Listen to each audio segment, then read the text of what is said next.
The first draft of E.B. White's famous pig novel featured a toad instead of a spider. It was called Charlotte's Webbed Feet.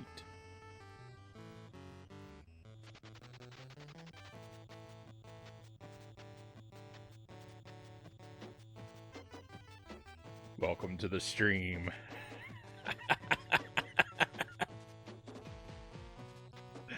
Happy Wednesday. Wow.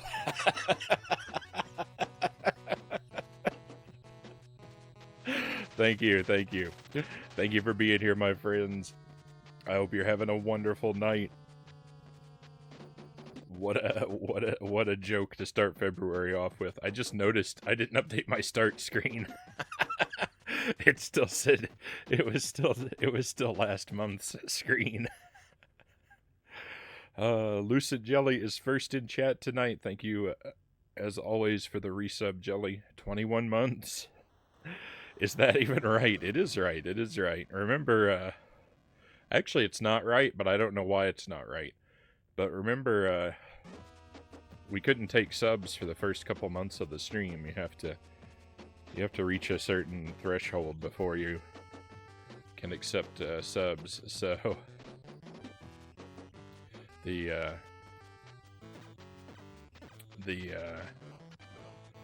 first so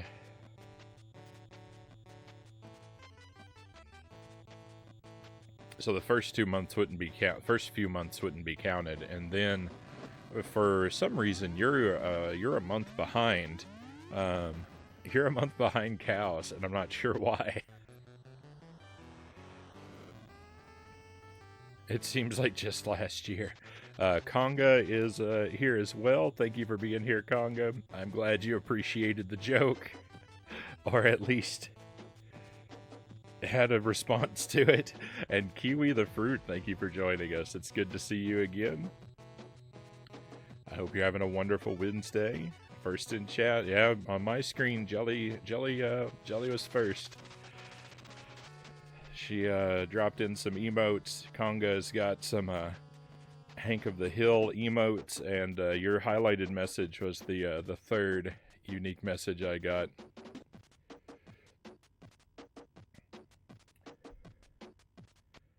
I got my face stomped in. Well, that doesn't sound good.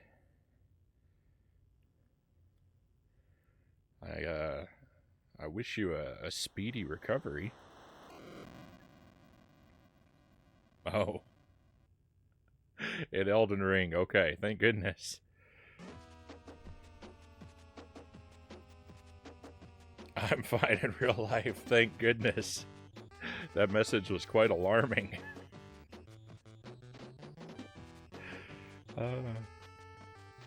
Because cows are important, Conga says. Touche.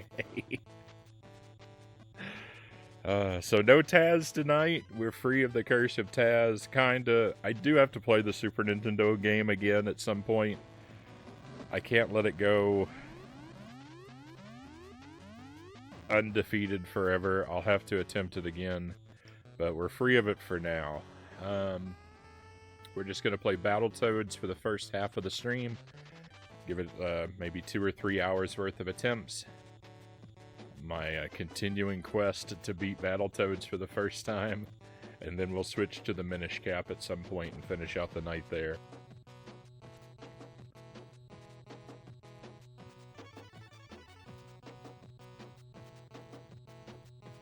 I'll be able to talk in 0 seconds.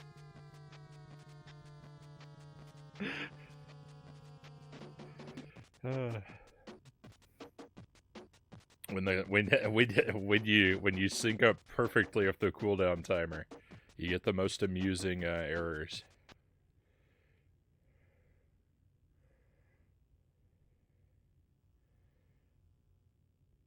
You assume the face stomped in comment was in response to the joke I opened the stream with.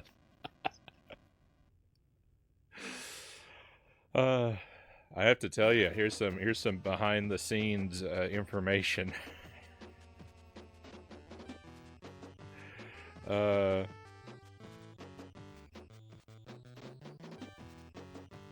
Jelly laughed harder at that joke than I think when I told her that than I think she's ever laughed at anything in her life.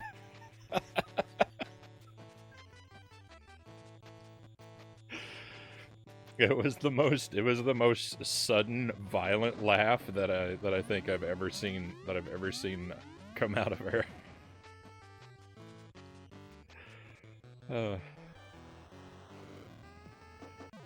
So I knew I had a winner. Let's speaking of winners, let's see if I can be one. I've been playing through this for a while now. Like all my first playthroughs, I'm going in blind, so I don't know much. I don't really know anything about the game past what we've seen at this point. I've made it up to stage 9, and every time I play, I make it a little bit further, but it's only a little bit. It's only like an extra screen or two into the same stage. It's been a while since I've cleared a new stage. That's alright, that just means we're due for a victory.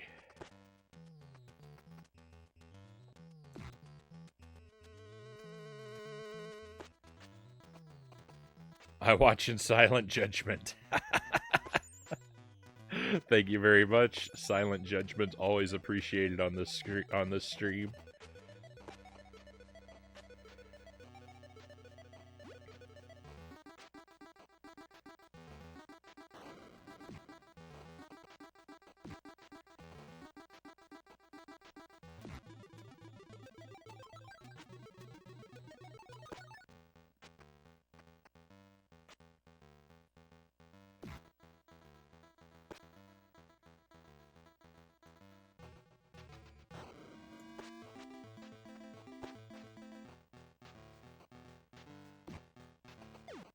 If I ever do make it to the credits, I am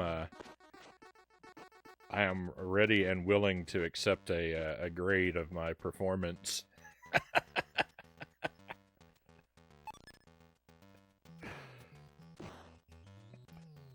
I give this playthrough a D-.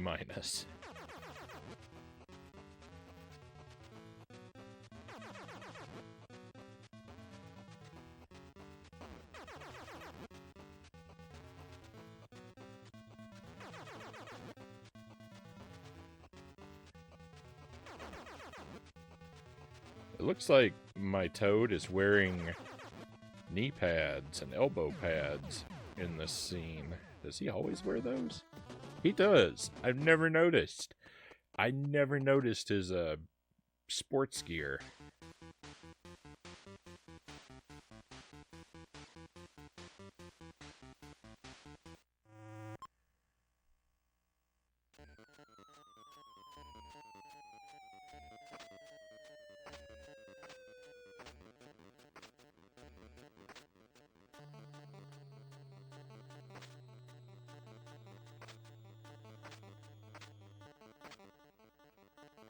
No. How did I go right through that guy? Come on, game.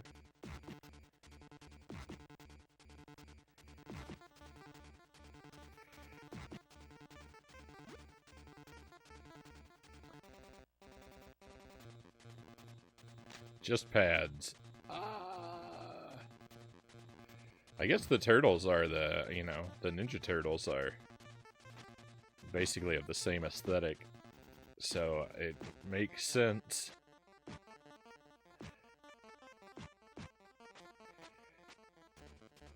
Hey Sparrow, welcome in. Thank you for the resub, my friend. Thank you for the 20 months of support.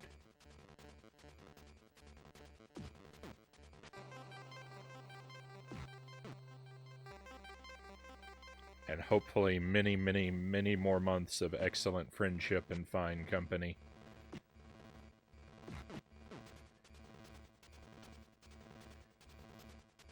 That was a spelling mistake. Oh, for wine.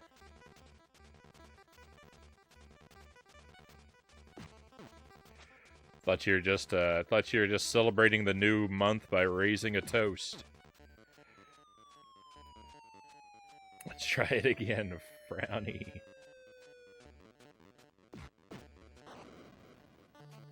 Rare was always so innovative.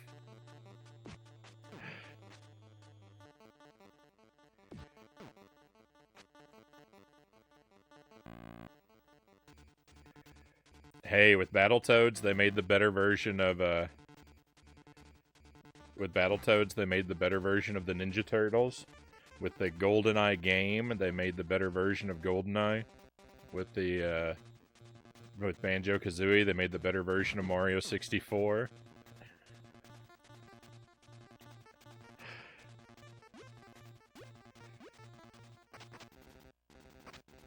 Maybe it's not about doing something original, but about doing something right. I don't know if I believe any of the preceding opinions, by the way.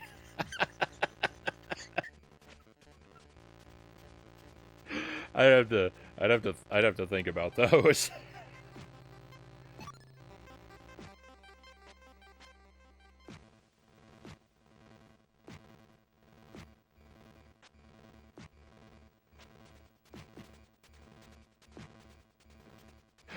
Disclaimer: the opinions Frownie claims to hold on stream may not be his own.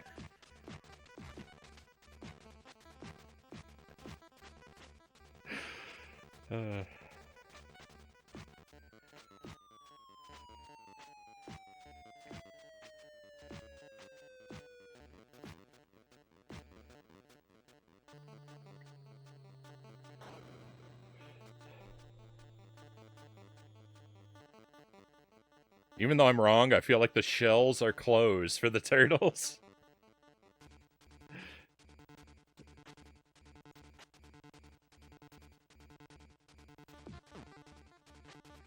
They definitely seem more clothed than the toads. And much better protected. Toads are so soft and squishy. They could use some shells. Uh-oh. Uh-oh. Please.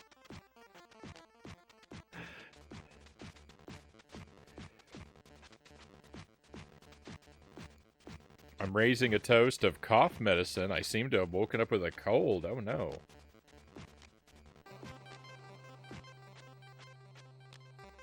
Definitely don't like to hear you're not feeling well, my friend. I hope that turns around for you very soon. Uh-oh.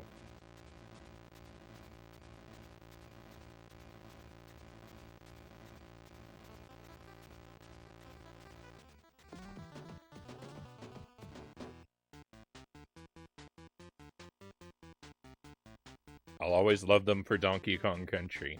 I love Donkey Kong Country. That game is a lot of fun. I was just talking about it last time we played Battletoads. I was saying while I can probably agree that Donkey Kong Country 2 is objectively the better game, I think I'll always prefer the first one. Because that's where my nostalgia really is.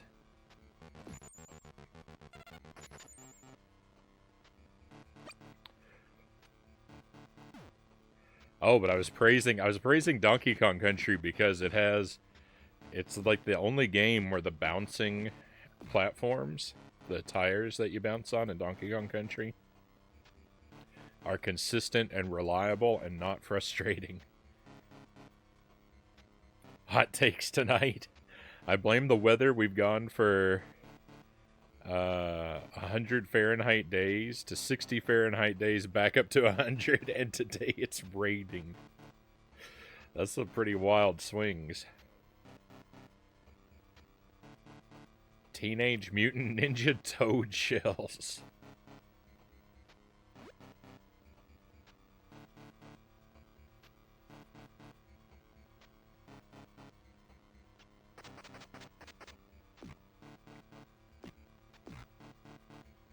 When I was a kid, I had to take a capful of medicine that tasted terrible, so I decided to mix it with a giant cup of root beer. Apparently, Robitussin plus root beer equals lots of Robitussin.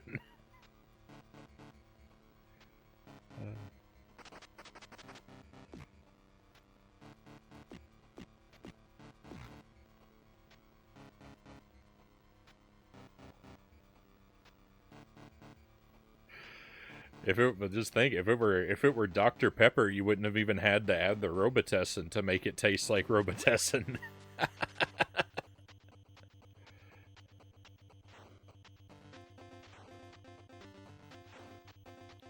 I poisoned the well.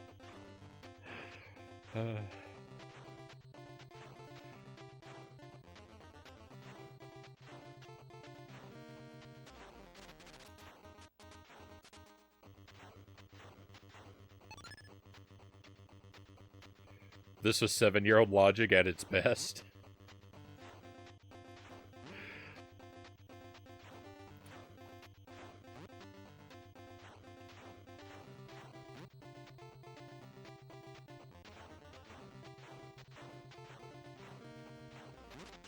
You don't like root beer, Sparrow?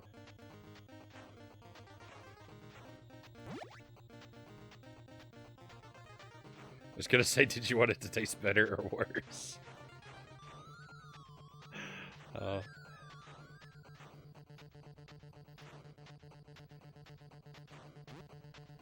Root beer was something that I only had every once in a while when I was a kid, and so it always seemed like a special thing, and I think that's part of why I like it. It's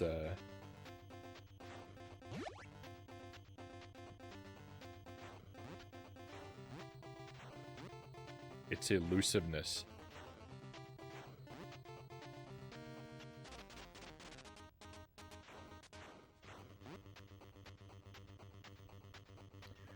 I like Barks root beer, by the way. That's my go-to root beer. I like how Barks seems to be extra, like, abrasive.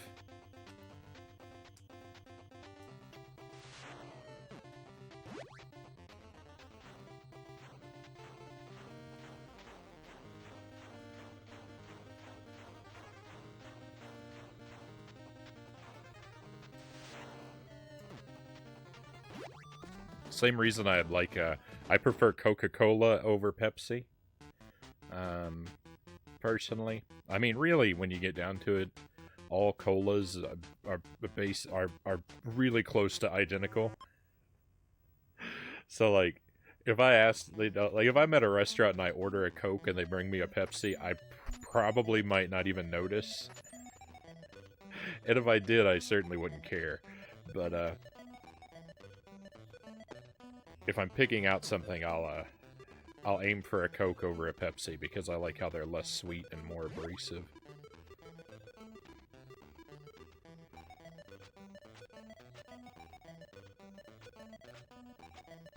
Less root beer for Sparrow means more for me, Conga says. Not a huge fan. I have something that I say about it that is guaranteed to gross everyone out. It's not really bad, though. There's worse. Sarsaparilla.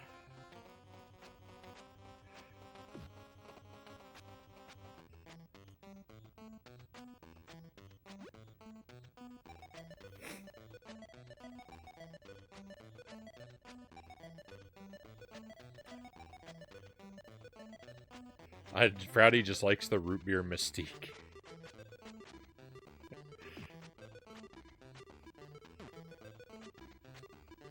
Oh no! Oh, thank goodness. That's cool. I've never done that before. I've never stopped the ice cube in a way that it was, I mean, I think I still could have jumped up and punched that. But I never considered stopping the ice cube and just leaving it somewhere where I could not reobtain it. I didn't know that it eventually jumps back into action like that. So yeah, I thought it was lost forever.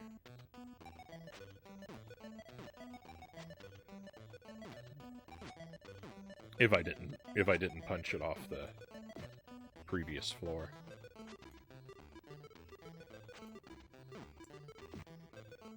I think the R is silent, right? Is it, do you actually say sarsaparilla, or is it sarsaparilla? I think I've always heard it pronounced sarsaparilla. Though I think it's spelled with an R. Howie said sass. I don't talk about it frequently enough to, like, know how I pronounce it.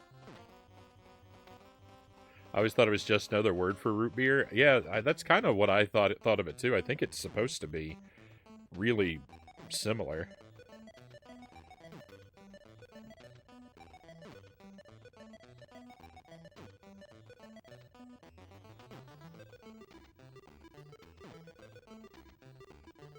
It tastes like someone crushed a roach, put it in the bottom of this can, and filled it with super fizzy water, is Sparrow's review of root beer.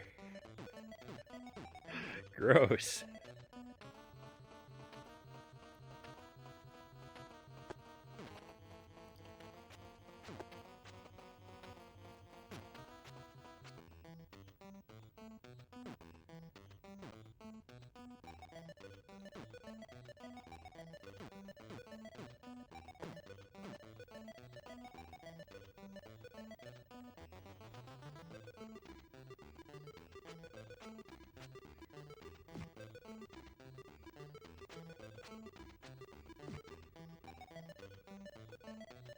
It's weird to me that you,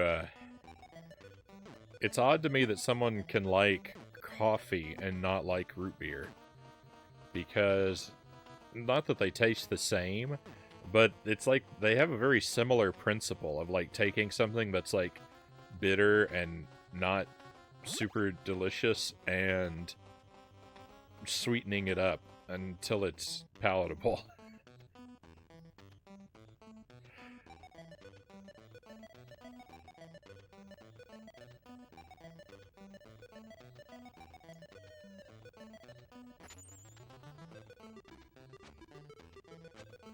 Or until you, No, actually I don't. I drink my coffee just plain black. But, I used to. I used to put sugar and cream in it, and most people do. But, like, with coffee, you either sweeten it until it's, and dilute it until it's palatable, or you develop a taste for it.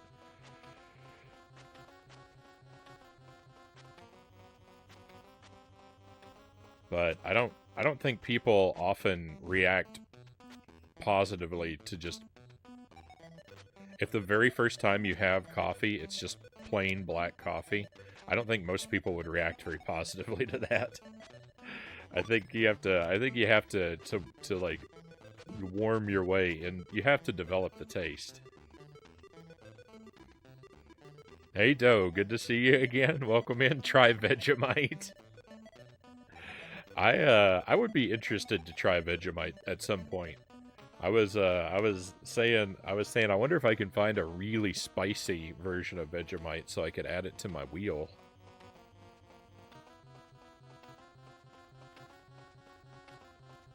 Wow, I never thought I'd enjoy eating a roach. Jelly says, now I might want to try it.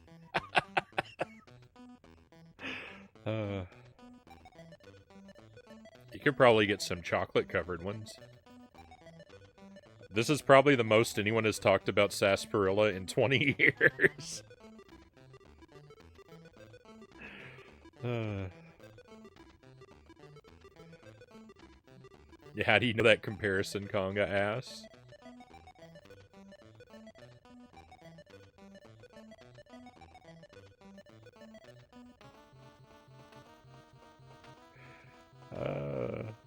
Vegemite is gross, particularly if served incorrectly.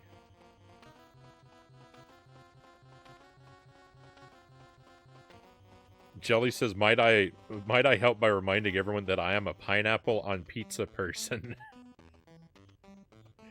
I tried it once, not my cup of tea. Do you mean Vegemite, or do you mean pineapple on pizza?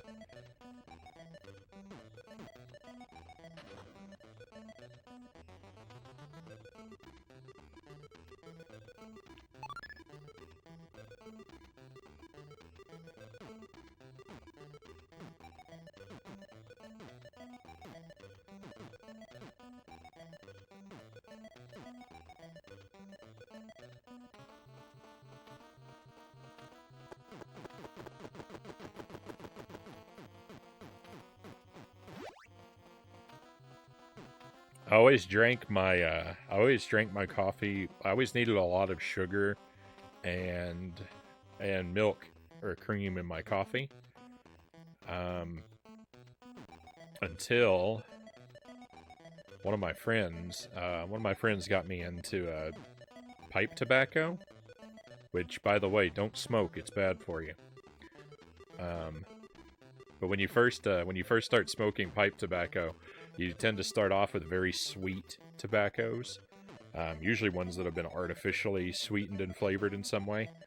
And because the tobacco was we met in a coffee shop to hang out and smoke, and because the tobacco was so sweet, I wanted the bitterness of the coffee as like a balance to it. And so I started drinking my coffee black, and then just never went back, because now I like the taste of a really like strong dark roast coffee.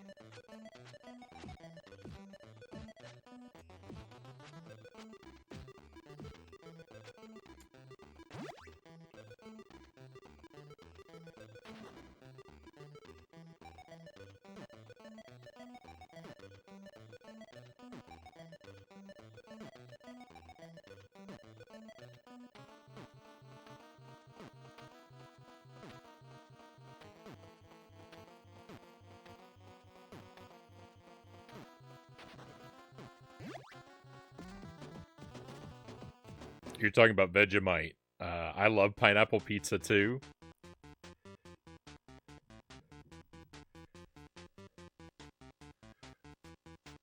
Nobody clipped that. I was reading the chat. That's not one of Frownie's opinions.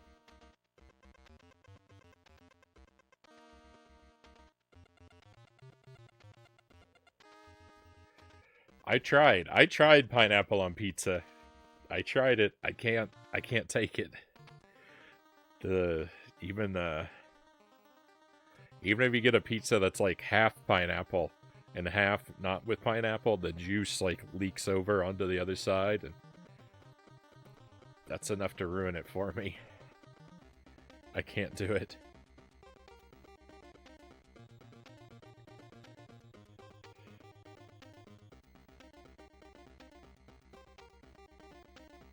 Conga likes pineapple pizza too? I've never felt so outnumbered.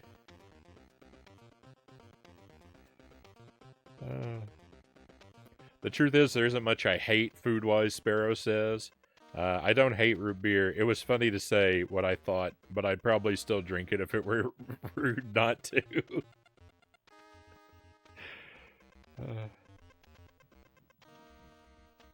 It's one of those things that if you grew up with it, you might appreciate it more than not.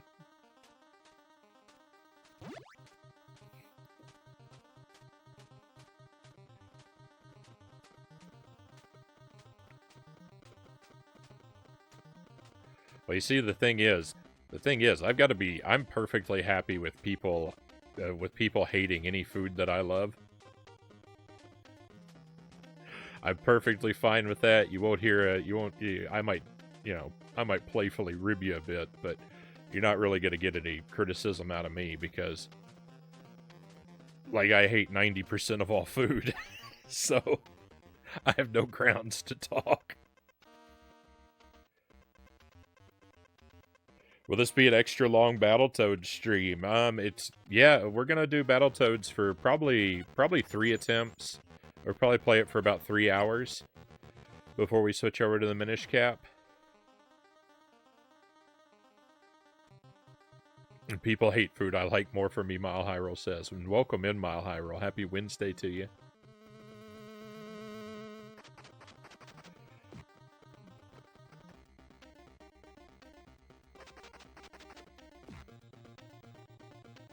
We grew up with Vegemite. It's probably the equivalent to the Japanese dish natto. If you had it for so long, it's probably not that big of a deal. I don't know what that dish is. Out of respect, I won't discuss the virtues of ketchup. I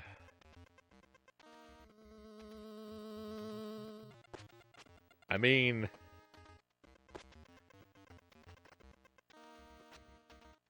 We're playing a video game about anthropomorphic buff toads. I'm perfectly fine with the chat discussing things that don't exist.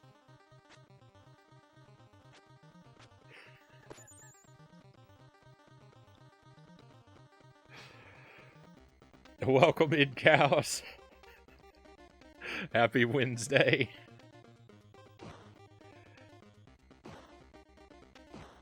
Uh-oh.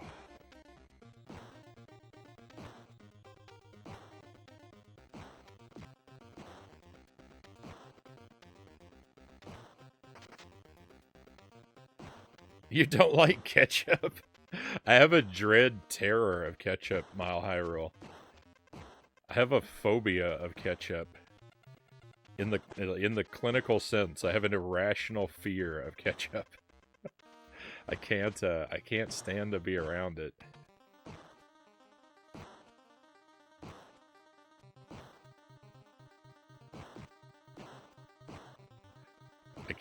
I can't eat it. I would prefer not to look at it. I certainly don't want to smell it.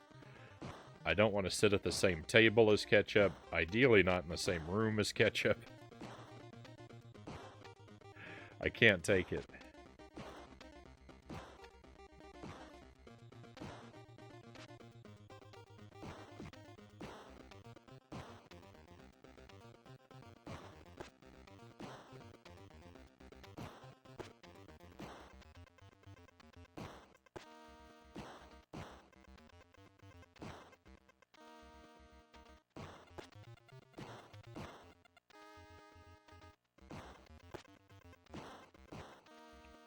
So you get more points if you fight this guy without the stick, but it's so much easier to fight him with it.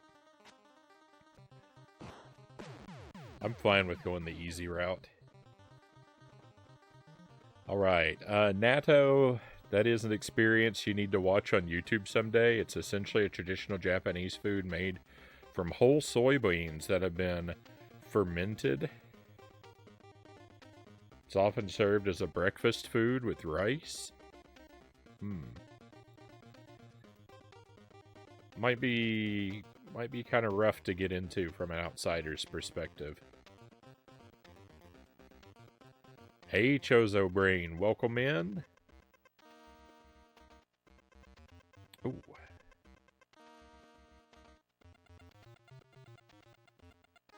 That reminds me.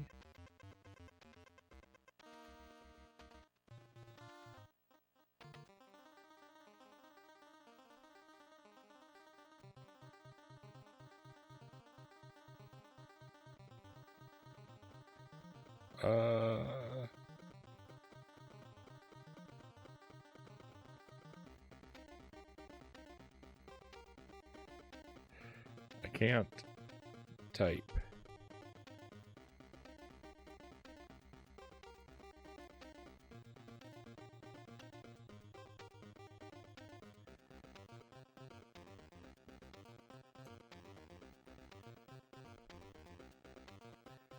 That reminds me, I wanted to give you a follow, my friend. I saw you're playing Aladdin on the Genesis the other day. I don't think I knew that you streamed.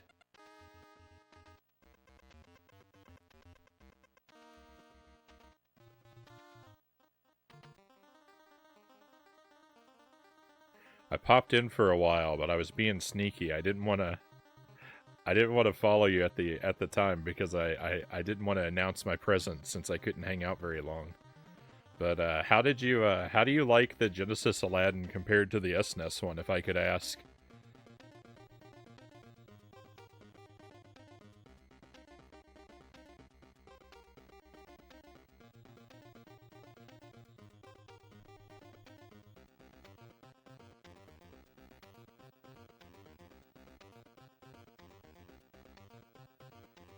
I will never figure out. Thank you for the wheel, Master Tuesday. We'll do that in just a second. I will never figure out how to pronounce that word, Sparrow. If you didn't just make it up. I have a phobia of carrots. Literally refuse to eat them. They make me feel physically sick, not lying. I can respect that, but I can't meet you there. I really like carrots. The thing is, I need carrots to be cooked, because if I have to eat raw carrots, the thing about a raw carrot is you have to chew it for like 6 days and 7 nights before you can swallow it. Carrots are the thing that take the longest time in the world to eat. It's true, we're in a laundromat eating burgers. Me with ketchup, Jelly says. And he had to go to the other side of the laundromat to get away from the smell. Yeah, I can't be near ketchup. I can't. Did Jelly ever dress up like a ketchup bottle to scare you for Halloween?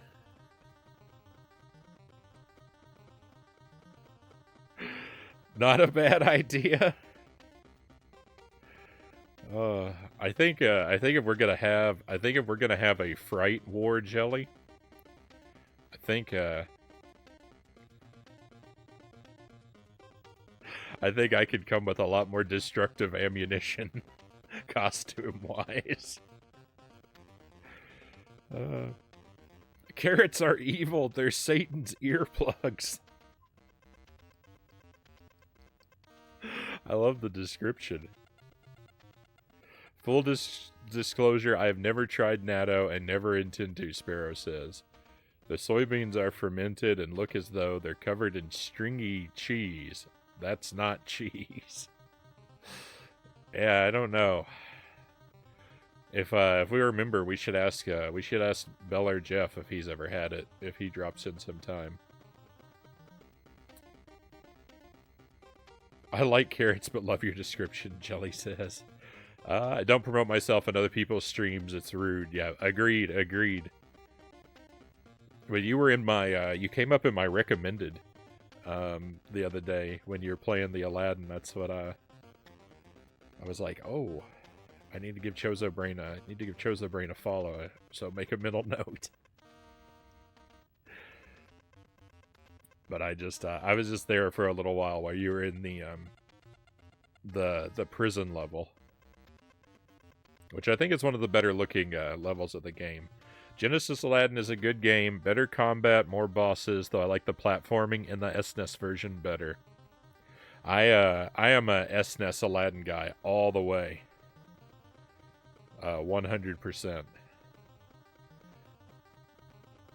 The Genesis Aladdin, I kind of get why people like it, but I don't like the levels. I don't like the confusing layout of the levels as compared to the SNES. I love the parkour of the SNES game, and I cannot stand the inside the genie's lamp level on the Genesis game. That level is borderline unplayable. Spicy time. We're getting there. Let me just get caught up with the chat here. Bumblebee 1921. Welcome in, Bumblebee. Great to have you here. Are we doing a no death run? We're doing a first playthrough. Bumblebee. I've never beaten this game before. I've been working on it for about a week and a half, 2 weeks, something like that. My PB, I can make it up to stage 9. But I get a little further in stage 9 almost every time I make it there. So I'm gonna clear stage 9 eventually.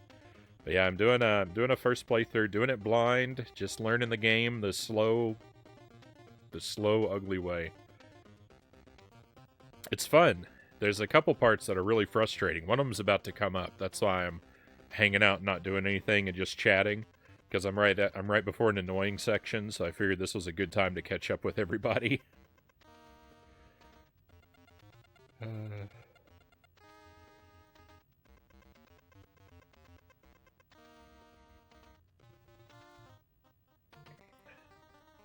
Carrots are good snacks for horses, and that's about it, Cows says. Wow, a lot of carrot hate.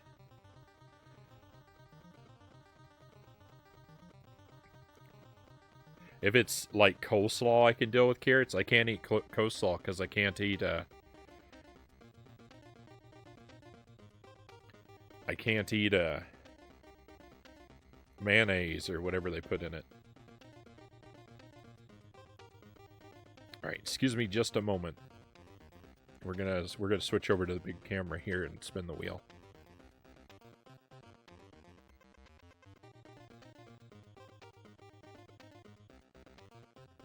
I took that opportunity there to clear my sinuses.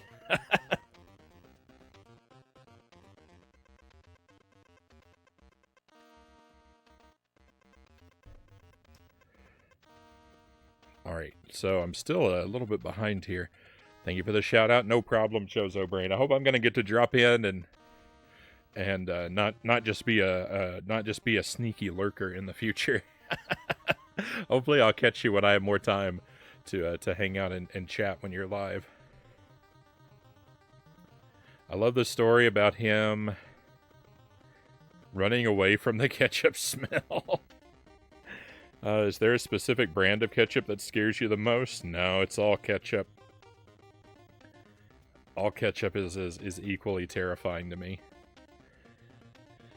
It would be to get back at you for the Burger King. Well, see, that's what I was thinking, Jelly. I would just, you know, if you started terrorizing me with ketchup, I would just have to order another Burger King mask, and I would be well defended.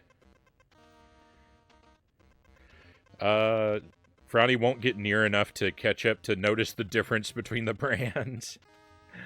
The challenge of this game is a 2-player win. I'll play with you if you beat it. I definitely appreciate the offer, Bumblebee, but I play on original hardware. I don't have any way to. I only play this on my NES. So I don't really have any way to team up with anybody.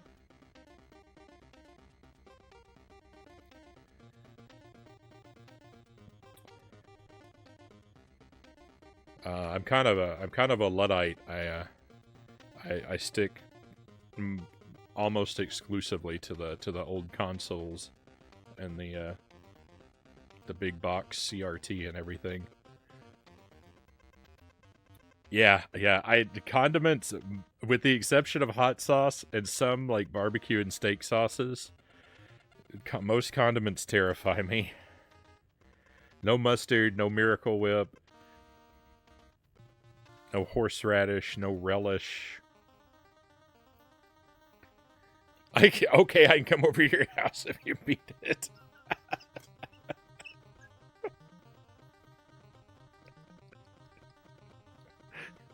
We'll see. I'm pretty confident I'm going to beat it eventually.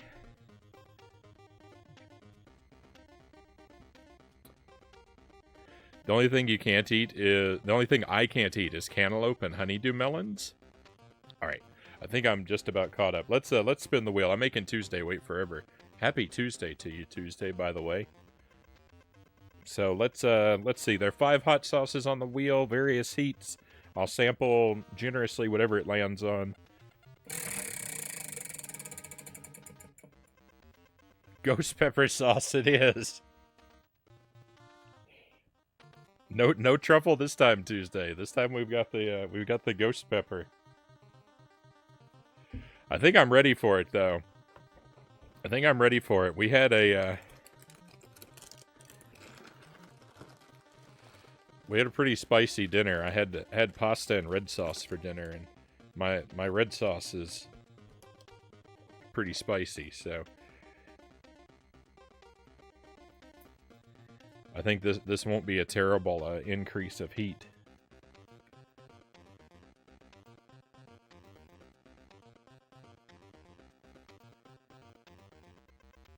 Wheat cracker is our preferred delivery method, and we pile it on high.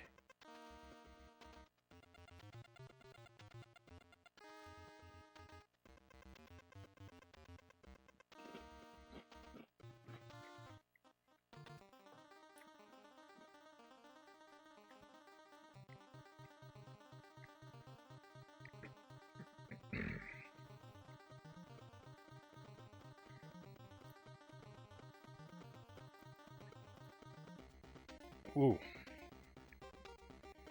Alright, so I was right. I was mostly right that I'm prepared for it.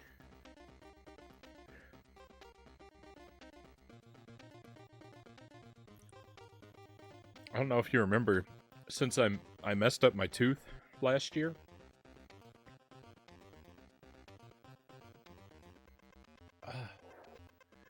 I don't like to chew on this side of my mouth very much anymore. So all the hot sauce is like concentrated. All the burn is concentrated on this one cheek. There's nothing going on over here. It's all over here.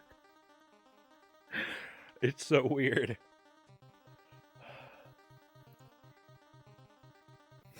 Oh, I think we're okay. I broke a piece off of my tooth eating some popcorn last year. I chomped down on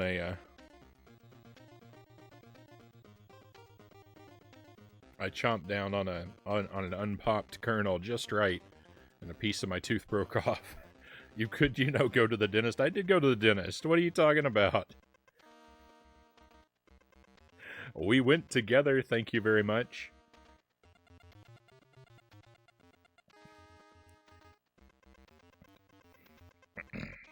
There's still some work to be done, but they told me it wasn't an urgent situation. But I'd like to be extra careful with it. Jelly is telling on me. Jelly is telling lies.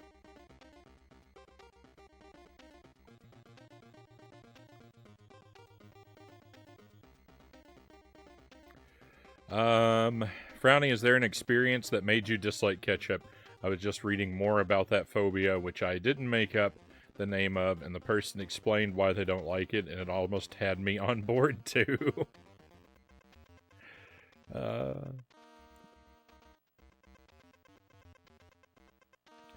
Fruit salad is never on my want list.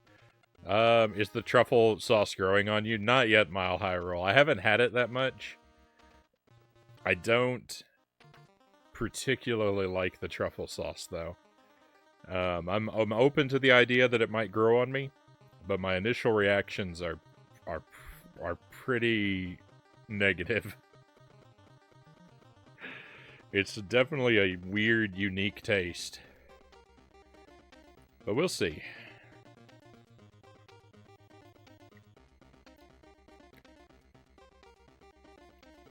It is urgent if you're going to be burning half your face off every night.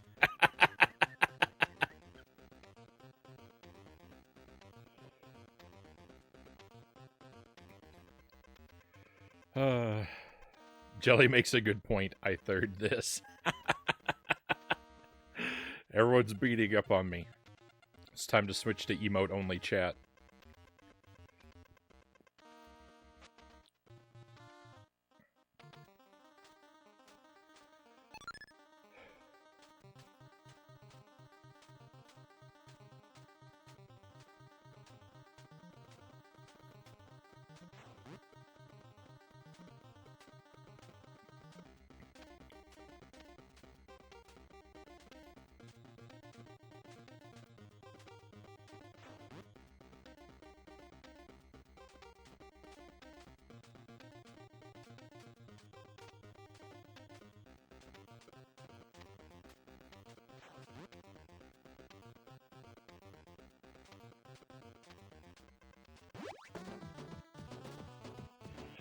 I wouldn't think that I would need to remind you, Jelly, that we delayed my dental work so that we could prioritize covering yours first.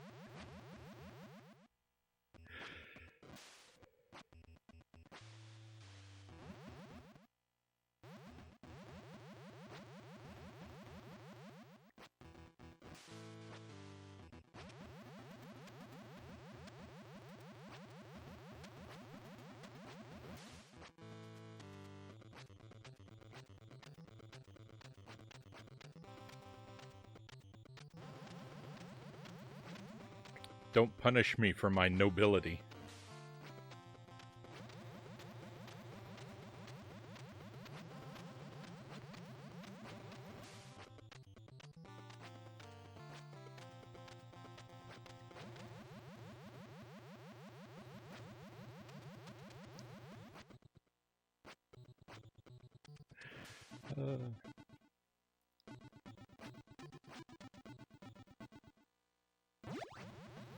We'll get to it. I know of no super jump. You're gonna find out. I don't like to research games. Right? I think I mentioned, but if I didn't, I do everything blind. I don't look anything up. I don't ask for help or accept offers of it. If I've got to make it to the credits only under the steam of my own brain. And I would never use a warp.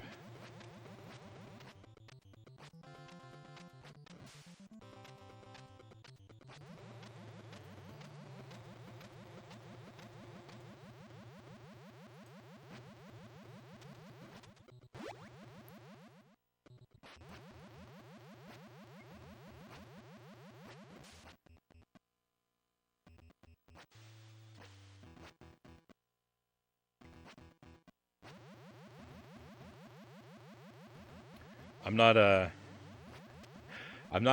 a fan of using shortcuts and glitches and cheats and stuff like that. I will, if I discover it myself, I will on occasion resort to making use of a cheesy strategy. If I figure out a cheese on my own, I'm not above using that, but I try to avoid things that feel like outright sort of breaking or cheating the game.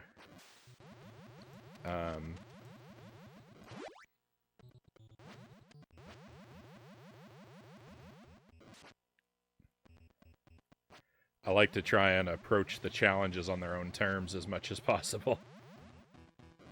It's a rough stream. I have a lot of problems.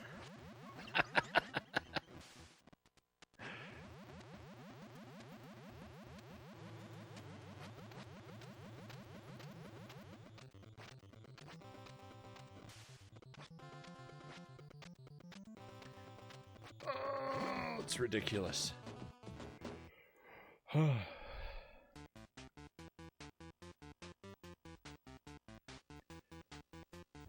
The glitches only hurt Frownie, not help him. Uh-oh. The back of the box are spoilers to this wonderful man. Thank you, Mile High Roll.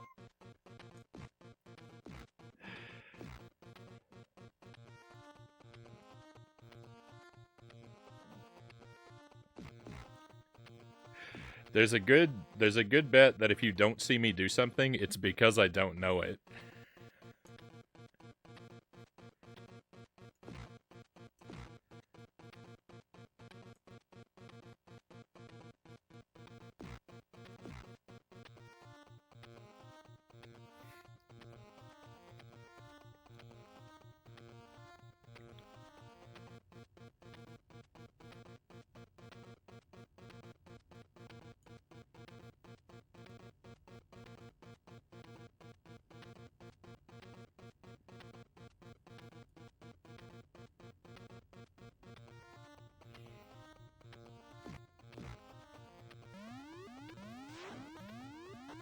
Ugh. That was foolish. I can take those guys.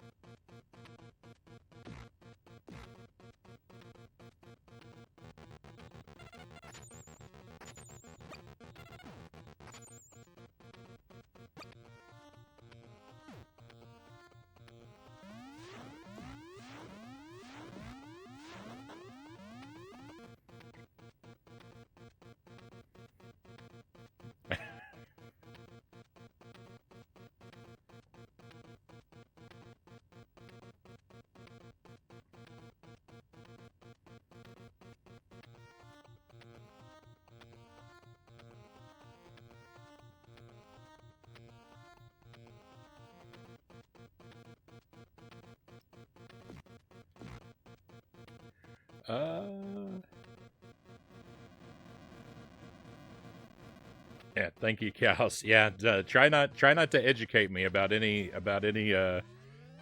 things that I don't know. I'll try and read kind of carefully.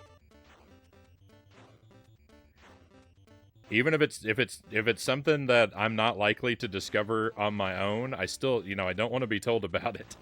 If there are features of the game that I never discover on my first playthrough, I'm fine with that. There's always time to learn stuff about a game after I make it to the credits. But I never want anything that could help me make it there.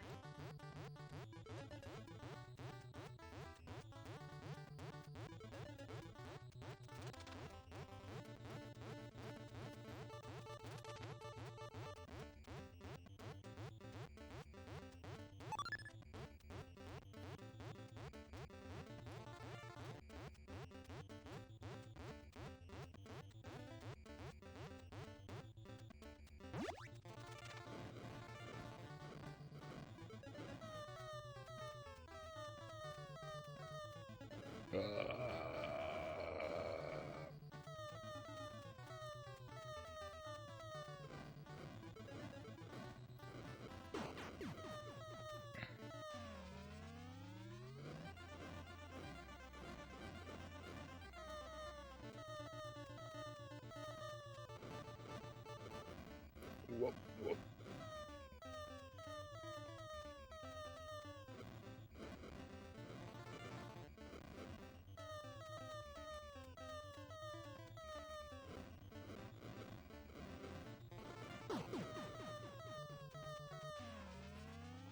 I'm having trouble.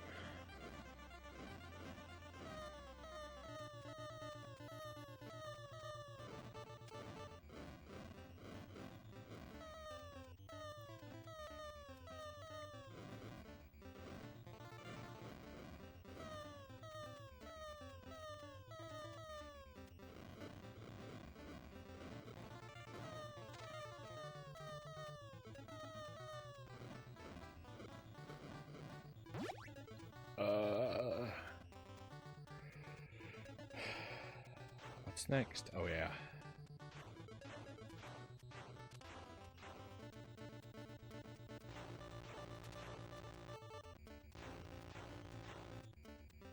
I got lucky there. I did that wrong. What is your favorite fast food burger?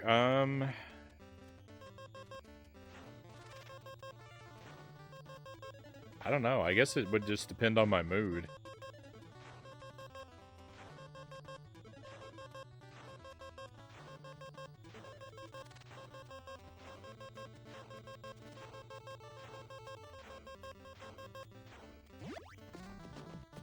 And oh, sorry, I'm banging my own microphone.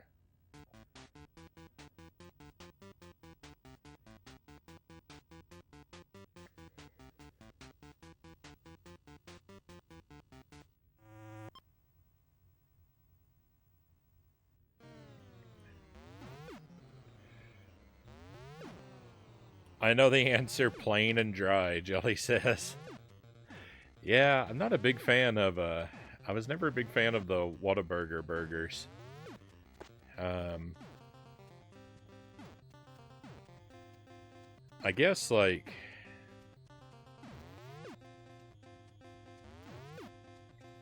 Five Guys makes a really good burger.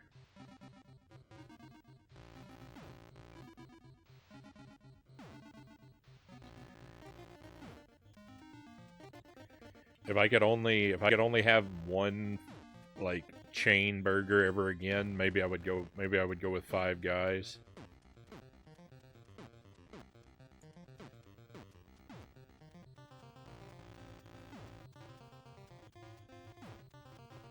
But you know, like, it just depends. Like, sometimes a McDonald's burger is what I want. Sometimes a Whopper is what I want.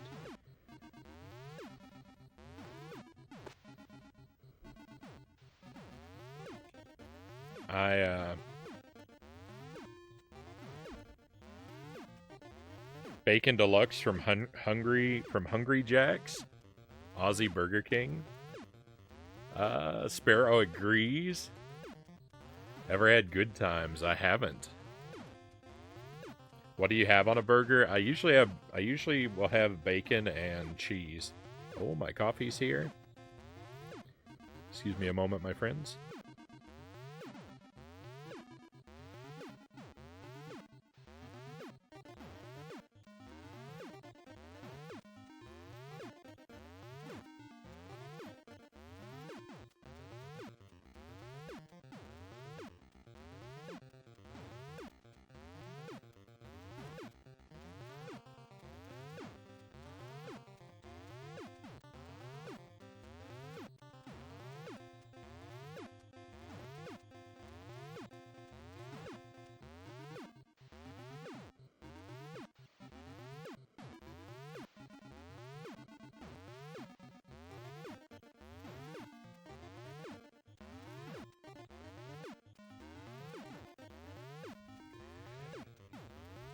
Thank you for the coffee, Jelly.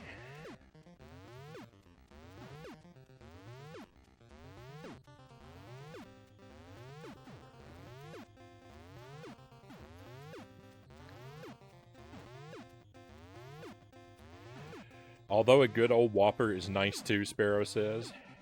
Yeah, that's it. Bacon and cheese. I like my bacon to be pretty thick cut, and I'd like it to not be particularly crispy. I like my bacon to still have quite a bit of chew to it. And the cheese, American cheese is is really good for its melting properties, but generally I would prefer to have a cheddar of some kind.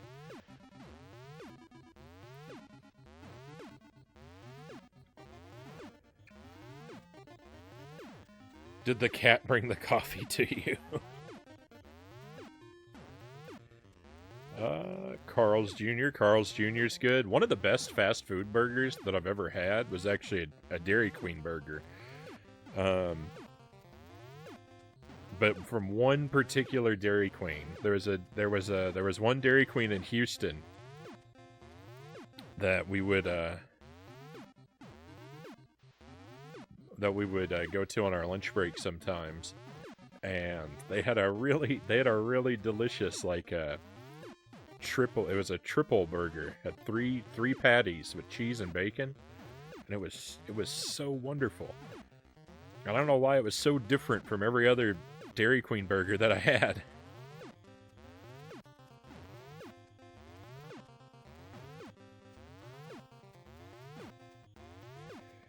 Oh goodness, Frownie and I could not share bacon. Jelly nasty is the you don't like the chewy bacon either.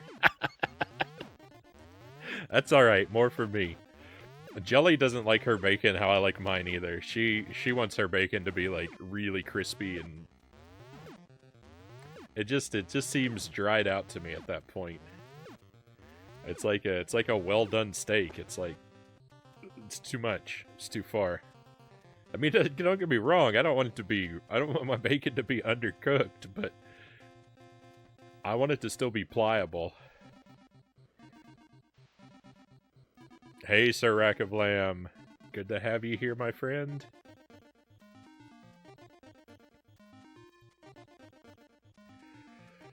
I really enjoy Burgerville and waffle fries. I don't think I've had a Burgerville dough.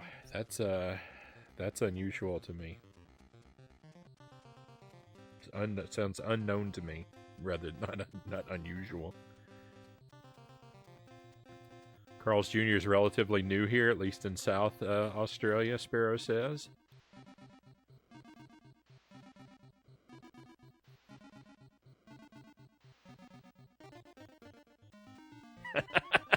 The mods don't like it if Mom and Dad are fighting. Hey, Black Joker, welcome in. Thank you for joining us. I hope you're having a wonderful evening. I'm so sad the West Coast Dairy Queens don't have the same food options as the Midwest and the East Coast, Cow says.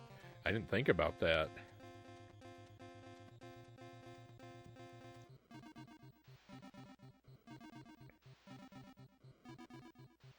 West Coast, Oregon, and Washington State, Doe says. For Burgerville? Yeah, I've never really been out that way much.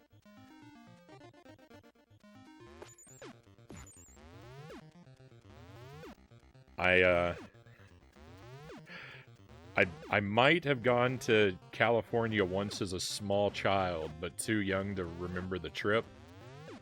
I had a layover in an airport in California once, during which I did nothing, but was technically within the borders of the state for 4 hours. And that's about it for my West Coast experience. I've made it all the way to the East Coast, but I really haven't made it much further west than about the middle of Texas. I mean, within the states. I guess, I mean, depending on which direction you look at the globe. I've been outside the U.S. further to the west, but...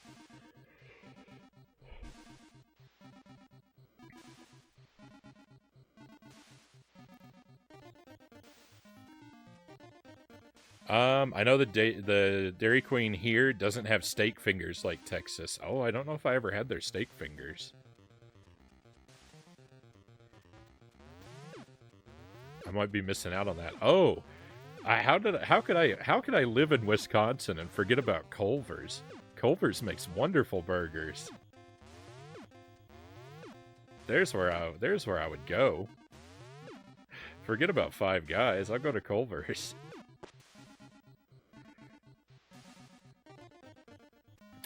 DQ in my town is terrible, Mile Hyrule says. Yeah, I mean, that's the thing about chains, is like they can be quite different.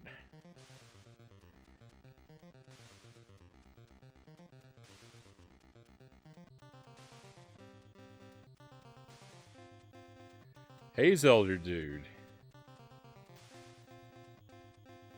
Welcome in. Wanted to stop in and say hello. I'm on a movie craze right now, buying up 20-plus movies, starring dudes like Bruce Lee, Arnold Schwarzenegger, and Jackie Chan. Already watched 3 Bruce Lee movies in a row. Sounds like you're in for a lot of action, my friend. I don't know if I've ever actually watched any of Bruce Lee's films all the way through. I can get into a martial arts film from time to time, but it's not really my go-to genre. Their cheese curds are the best, Sirac of Lamb says. Have you ever had a Brahmas burger and ice cream? I have not, Black Joker. That doesn't sound familiar to me. I eat out way too much, Sparrow says. And the burgers I've had most recently were home cooked burgers. I'm usually more likely to just cook a burger myself rather than buy one from a restaurant.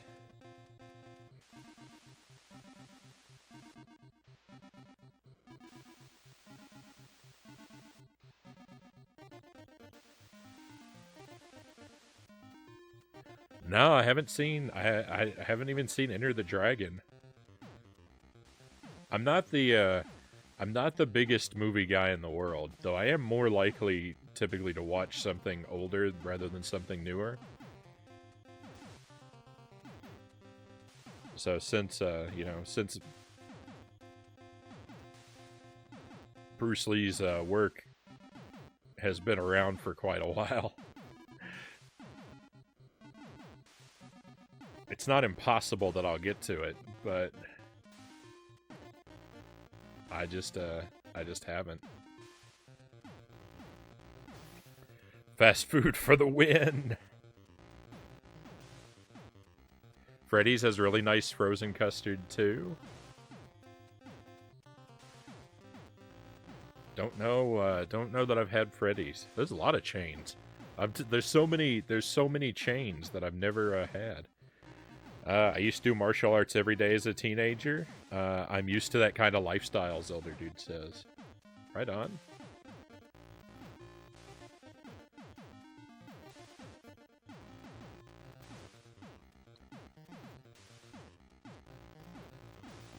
Oh, what am I doing?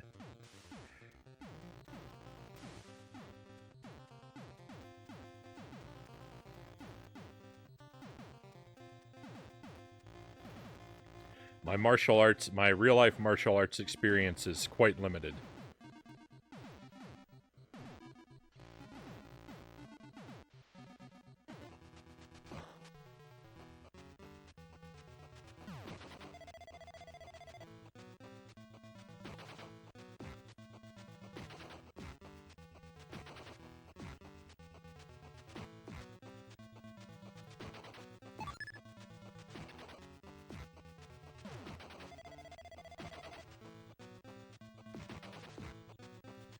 This guy is so far the like toughest boss that I've encountered.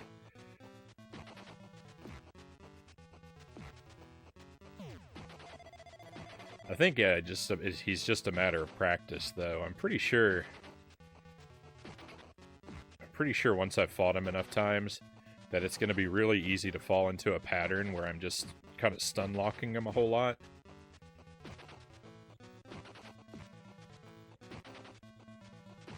But since I haven't really developed the feel for it yet,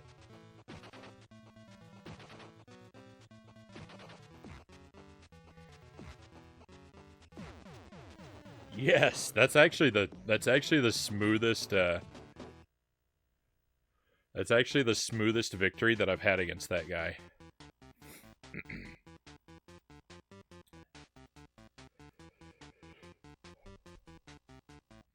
Enter the Dragon is his best work, hands down. Movie reaction incoming. Now that we live in Wisconsin, I take cheese curds for granted, Jelly says. As a kid, I only had them once every 3 years or so.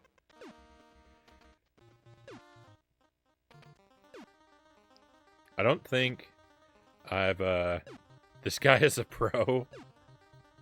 Thank you.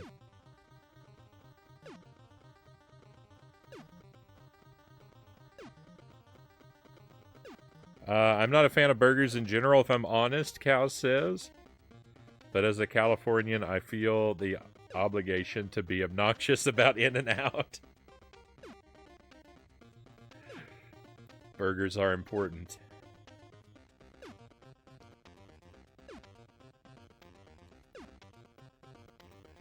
We did take I took a semester of Taekwondo in college, and I also was in a Taekwondo class when we lived in Korea for about a year.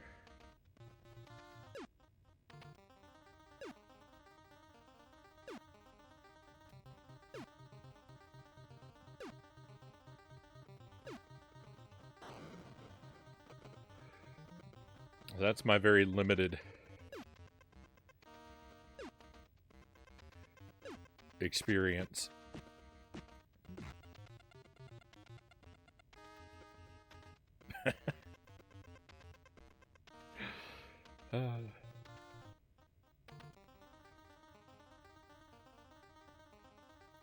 What's the other name for it? Is it the Big Boss? He has a lot of movies. Bruce Lee has a lot of movies with two names. The Big Boss is with the basketball player, I think. I saw Chuck Norris in the Game of Death, but I'm not sure if that's the one. Huh.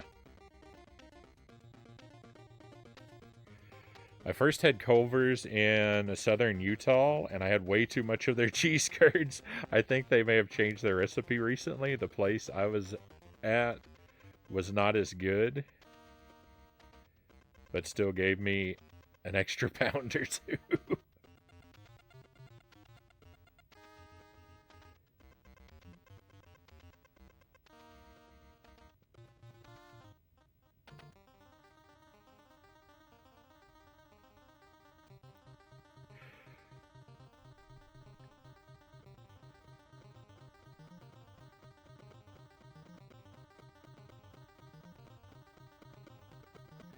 Cybertrucker Alpha, welcome in.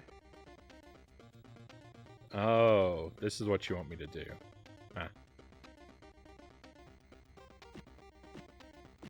Well, isn't that cute?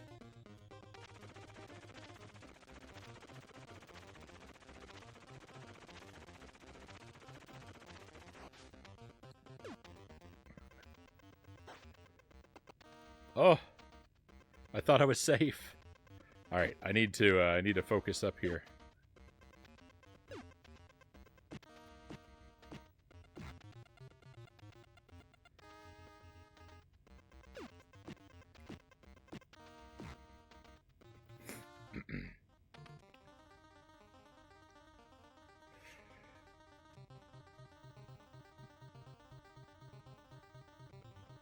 Norris at his best was his stare down against the grizzly bear. Didn't even have to throw a punch.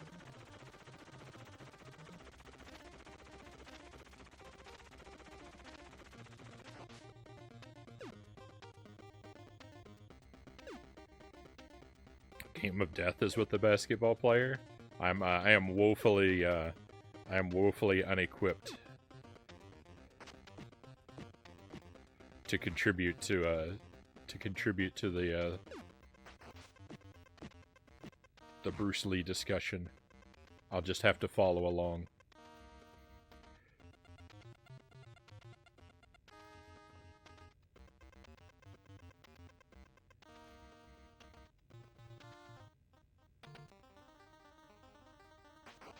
All right.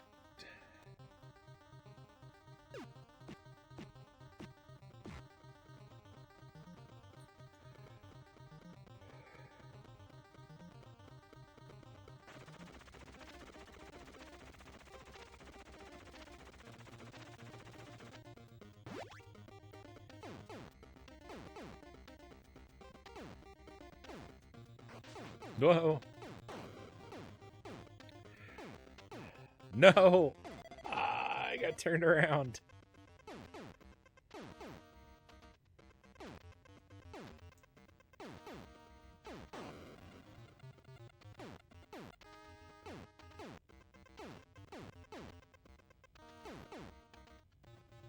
What a way to go.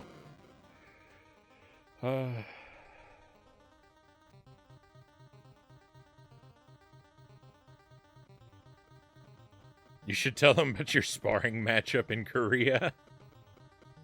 Oh no! We've got some mysterious lines.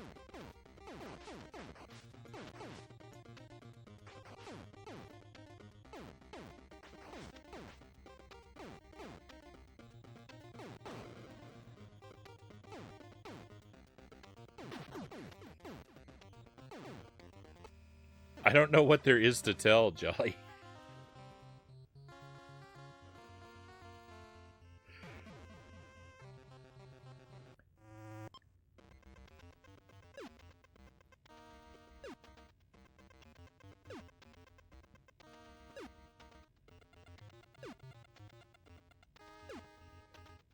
Which level is 9? This level is 9, Chozo Brain. This is as far as I've been.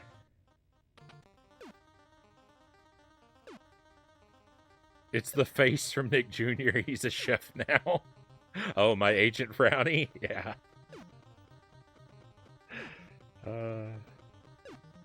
I want to see this with 2 players.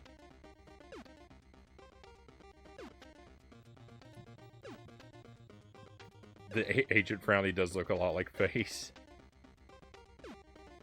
Maybe someday I'll be able to get maybe someday I'll be able to get Jelly to play Battletoads with me in the 2nd player position. Here in northern Idaho, we have this chain, 5 total restaurants called Paul Bunyan. Their food is cheap and not great, but they have these jalapeno cheese sticks called Hotzarella that have a great kick to them.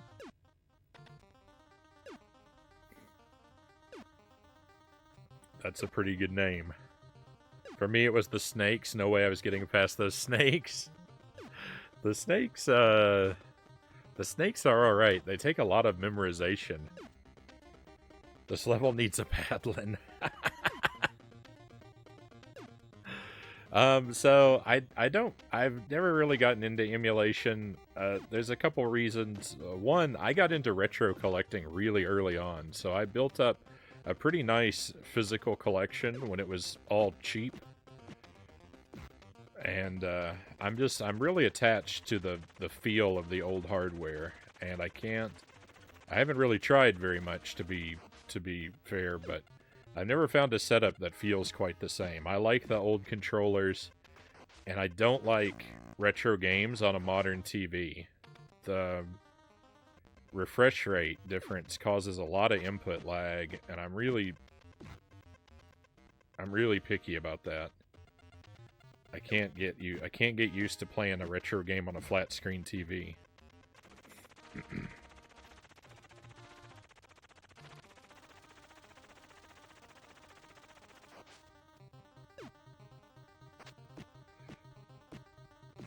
So, I mean, if I had a setup...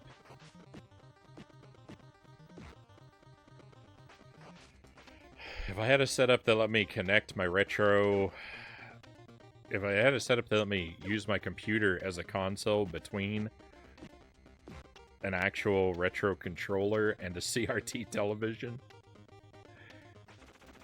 then maybe I could get something that worked. But I still, like, think that the, the computer's going to be outputting a video signal, expecting it to be produced on a flat screen, so that would probably produce more lag.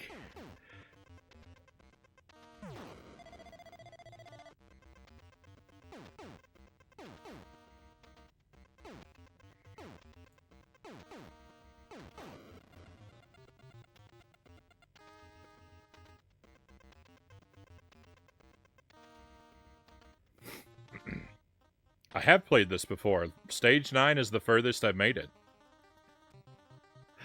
Were you not, I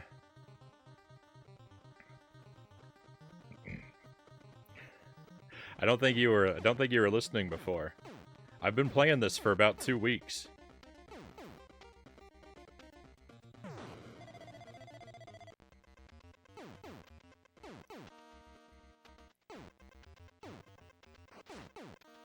I've never beat this stage, though.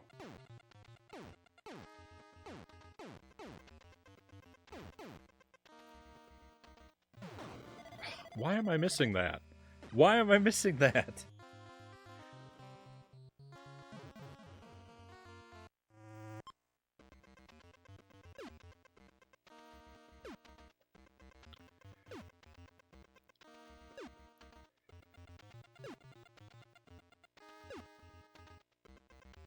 One thing I love about the crouch animation, the sunglasses look like a mouth. Those are his sunglasses? What? Those aren't sunglasses. He doesn't... That is his mouth.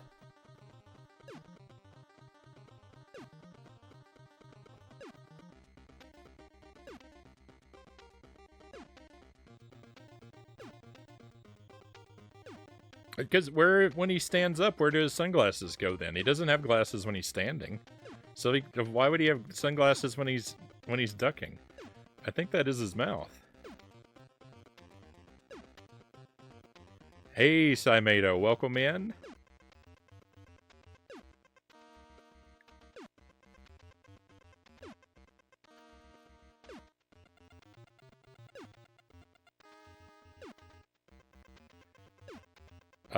I use the mini systems, NES, SNES, and Genesis Mini. I modded them. Might not be a bad way to go, but I still think that I would have latency issues. Because, like, this, playing the retro games on the Switch, it just feels weird to me. You can get used to it, but it's a process, yeah. And I've never done that process. Definitely further than I've been. Everything I know from Battletoads is Arcus streams. Hey, Pickle Friction, welcome in. Good to see you again. I'm way behind here. I always thought it was his mouth, Cow says. That's pretty good.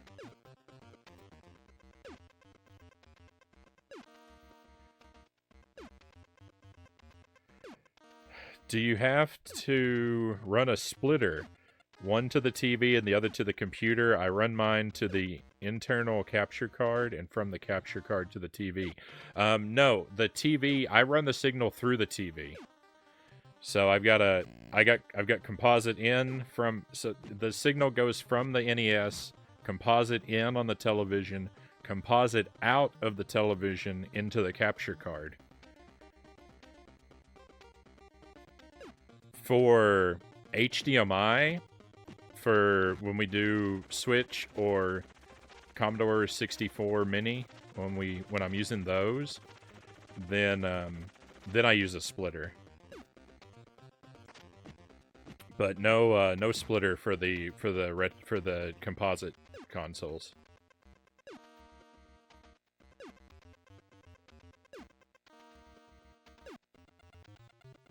Isn't it one of the Toads that you can play as that has the sunglasses? I'm not sure. I definitely know one of them has sunglasses, but I'm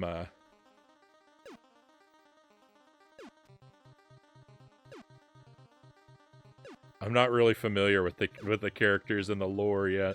I think he's opening his mouth and saying "A" like the Fonz.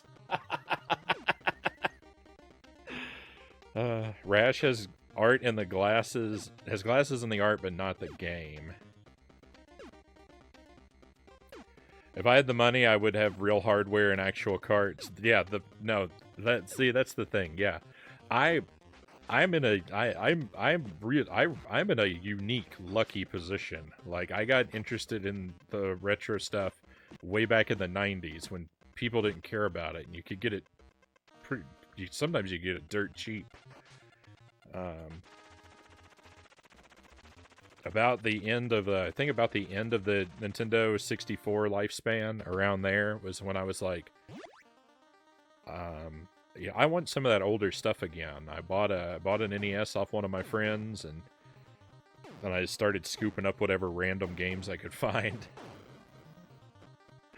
And the thing is, like, I remember some of the first games that I bought when I started building my collection, and they're all things that I've never really played. I don't know why I kept buying games, because everything I bought, I kind of hated. I bought Predator, I bought Castle Quest, I bought Legacy of the Wizard. Like, those are some of my first games that I bought to beef up my NES collection. And, you know, I sampled them right after I bought them, and I hated every one of them immediately. I've never played them other than, like, the initial sort of turn on. I think I do a lot better now. I think I've become a much better gamer than I was, so I definitely want to go back to all of them. Just saw Battletoads, so I had to be here. I appreciate it. Thank you for joining us. Thank you for the lurk, Black Joker. Definitely nice to have you here. I hope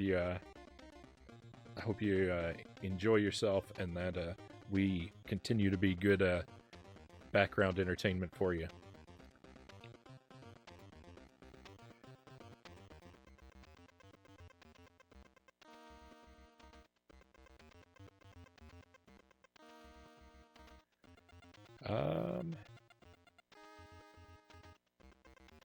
I just remembered I was planning to go to bed early, but I got sucked into the game in the chat tonight, Jelly says.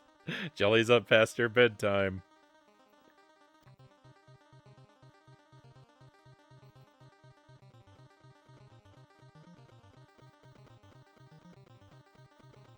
Sorry, I'm trying to...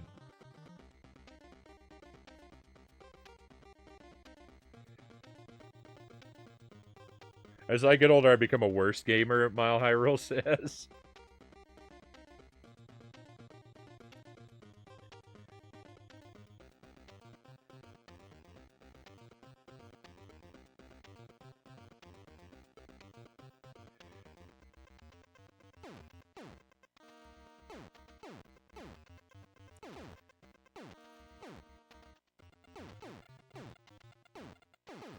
So I tried getting into emulation like 10 years ago before I moved to Korea. I had a laptop, and I tried experimenting with playing games, with emulating games on my laptop. but I just never really liked the feel of it. And my Wii has the homebrew channel with some emulators on it. And I think that probably, I feel I haven't used it very much. The only thing I've really tried to play on the Wii though is like ROM hacks and stuff. And I don't know if it's an issue with the Wii or if the emulators on it are poor, but they always crash. So I've never had fun with it. I don't know that I've ever given it a proper test with a non-modified game, though.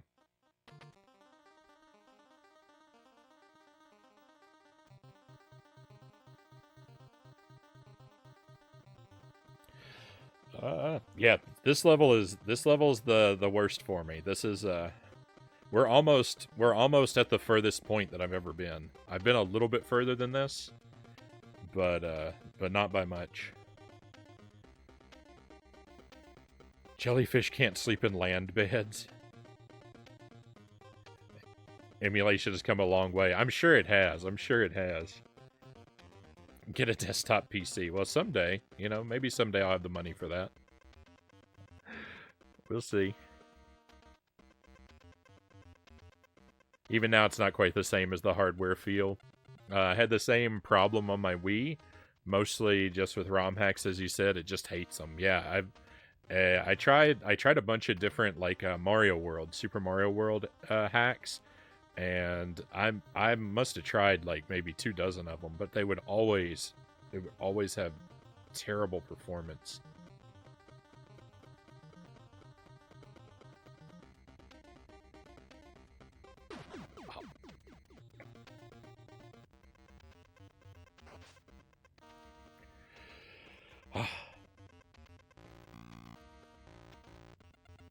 I didn't even jump.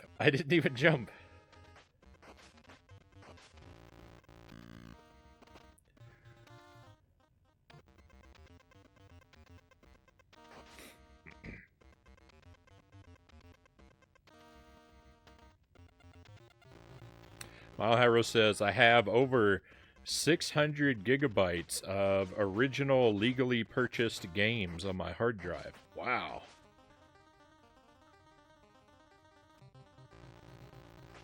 Quite the collection there.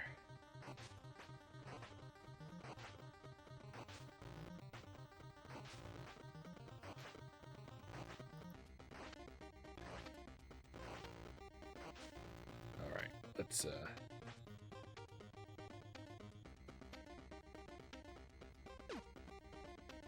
No, he's gonna... That's like 12 PS4 games.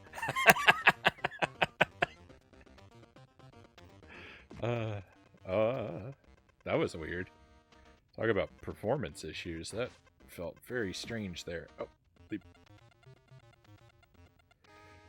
Alright, and so I know to go... Oh, that's not the room I thought I was in. I know to go real fast through these spikes down here.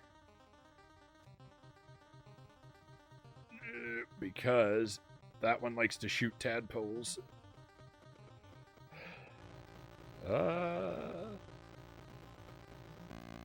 Please, stop. That one room, the one room to the left of that pipe is the furthest I've been. 6 Red Dead Redemption 2s, 1 Call of Duty. Hey, Derek Ocean, welcome in. Happy Wednesday to you.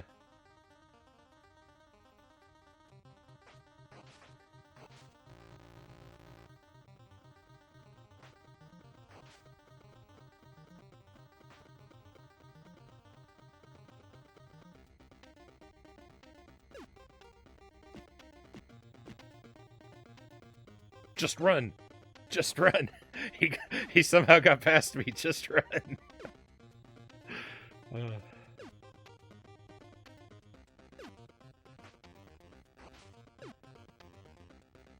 The spikes are just too much. Never mind. The electric eels are just too much.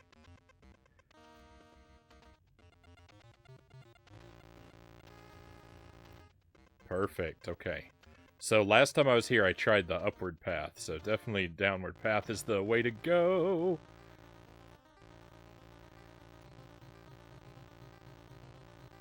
Hey, look at though. That's some. Look at that. That's some good swimming right there.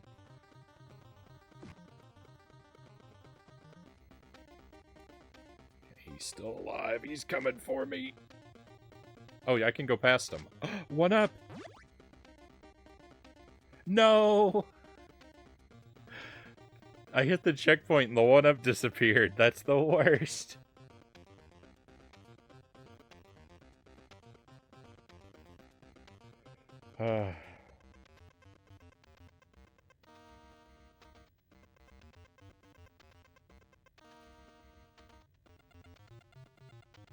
I just saw leaked images of Funko Pops for the new Flash movie, and I'm geeking out, Derek says.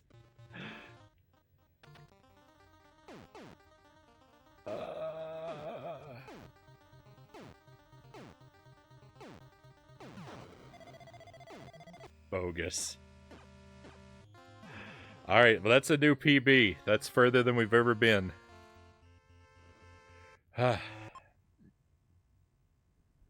Tonight is a success. We're still on the first run of the night. How have I been playing this for almost 2 hours and it's still the first run? Because I keep standing still to talk all the time. Thank you for the trophies. I mean, every part of the game is a very hard part. I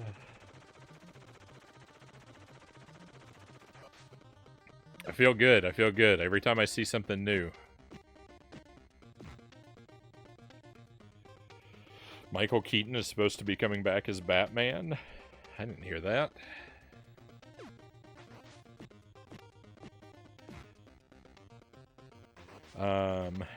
How's Battletoads going? I just hit a new PB, Derek. We saw more. I'm playing Batman next, Mile High Roll says.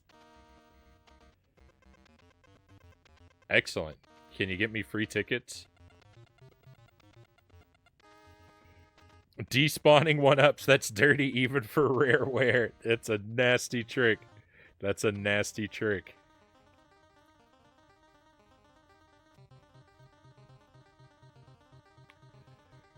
Five minutes of gameplay, 20 minutes of talking.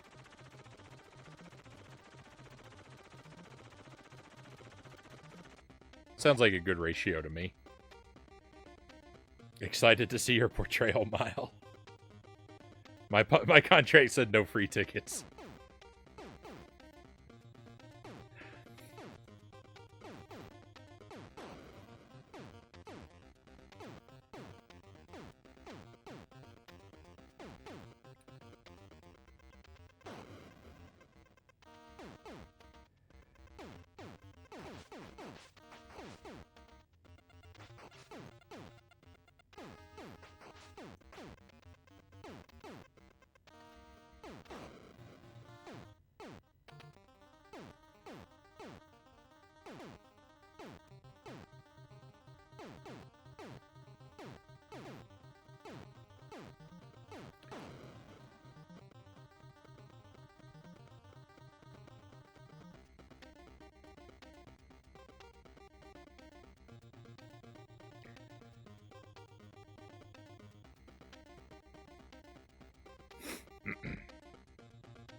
Yeah, we'd be happy to have you in the Discord, Cybertrucker. Fantastic.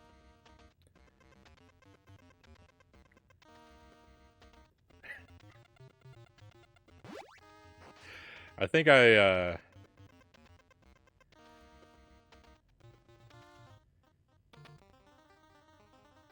rude as it may be to decline requests for Toad slides, I think I'm gonna stick with just sort of playing the way I've been playing.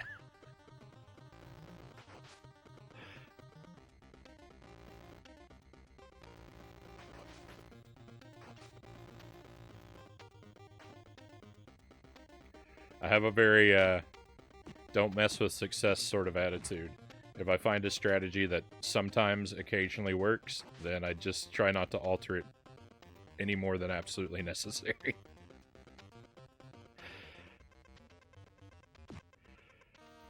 That guy is so rude. That orange fish is... He needs to leave me alone.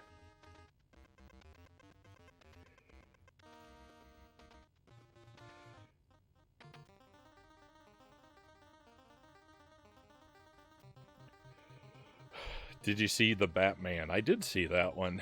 I thought it was alright. It's imperfect, but it was alright.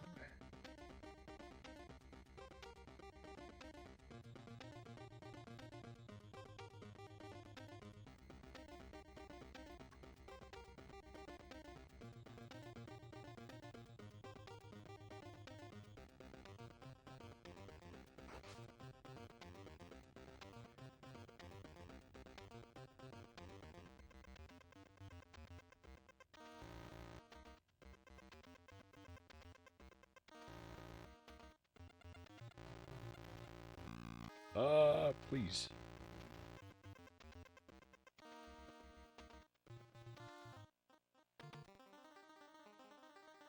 I know I can fight these guys, but I'd rather just avoid them.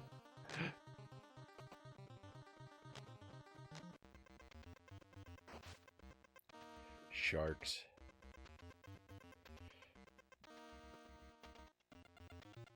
The Batman was your favorite movie of 2022, Derek says. Mahira says, mine was Terrifier 2. I didn't see that one. Terrifier 2 is really good. I was shocked at how much better it was than Part 1.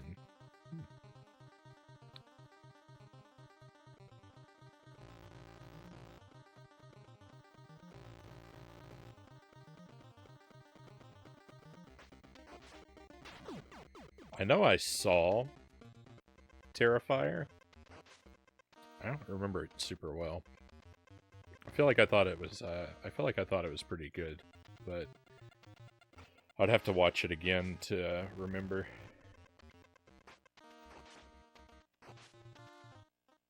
I have a pretty bad memory for movies. Unless I see a movie several times, the details don't really stick with me. So I remember all the movies from my childhood, like frame by frame, but every movie that I've seen in the past like 20 years, I just have sort of vague impressions of it.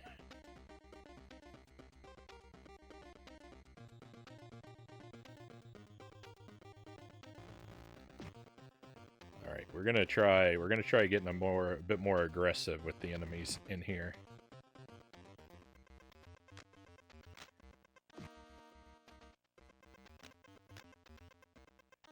Try to get this one up.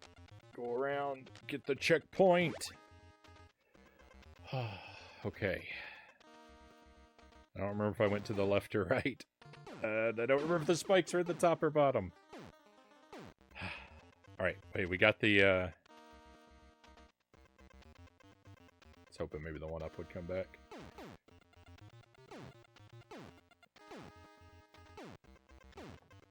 No!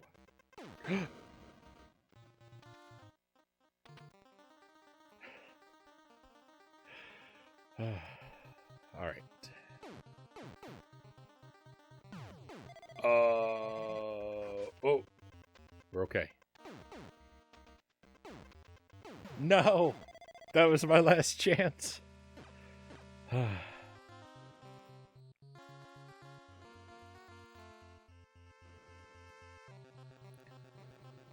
Well, not bad. We made it further than I've been. I think I need to adjust the cartridge a little bit.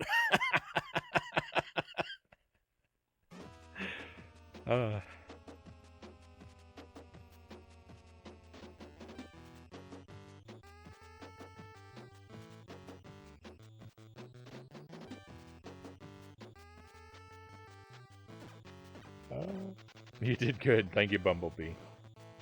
I feel good. The glitches are growing strong. Hey, it cleared itself up. Good run, going way better than I ever did, Sir Rackaflam says. Thank you, Sir Rackaflam. Did I miss someone? I did. I missed Hrafnir. My apologies. Welcome in. Hope you're having an excellent Wednesday. Chat's scrolling a little too fast for me every now and then, so apologies for the late welcome. But definitely happy to have you here.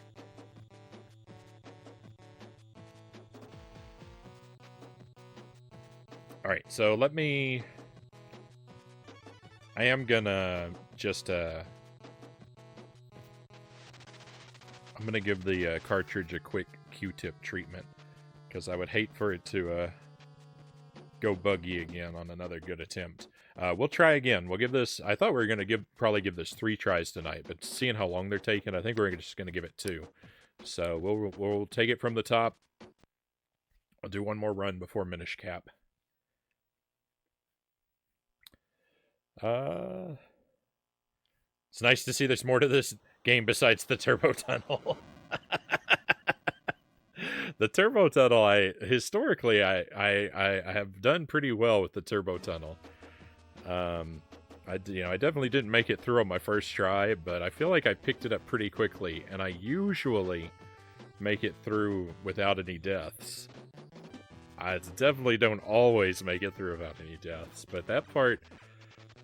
That's the part of the game I'm probably the most proud of so far, is that I picked that up pretty quickly, but I struggle with so many other parts. No warps. No warps, no cheating.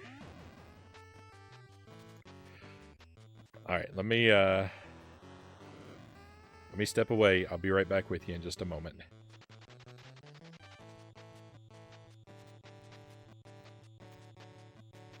Alright, sorry, I stepped away for a little longer than I expected I was going to.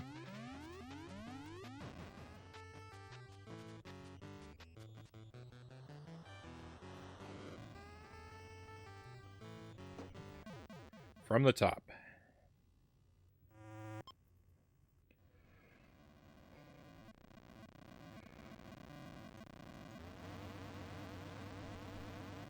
I don't know that I'll, The pause screen music is the best music in the game. It's so good.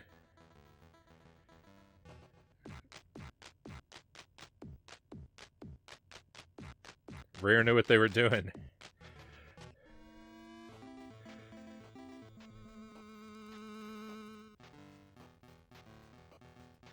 They said it's the best song we got, so we should let the player be able to listen to it anytime they want.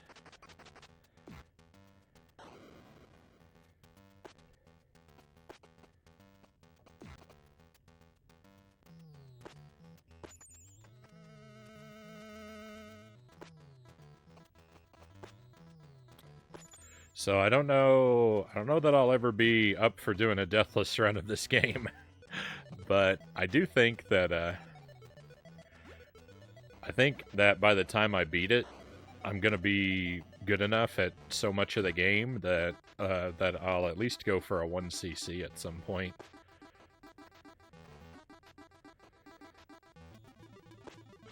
That's the real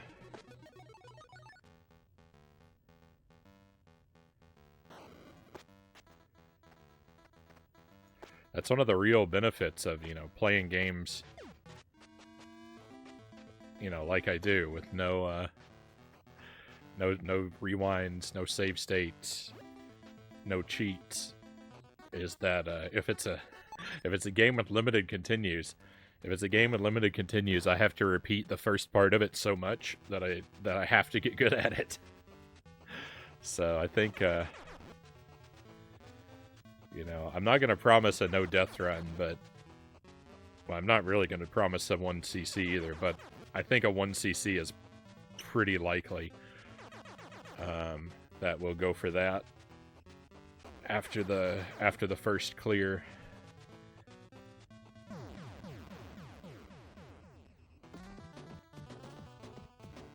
This is the way.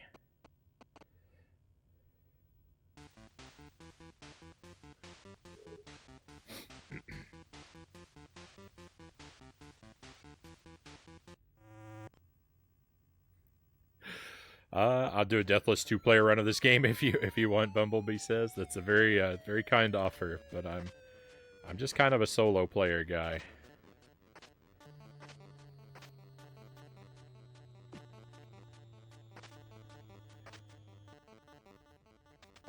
On the one hand, I've got hardware limitations, but on the other hand, I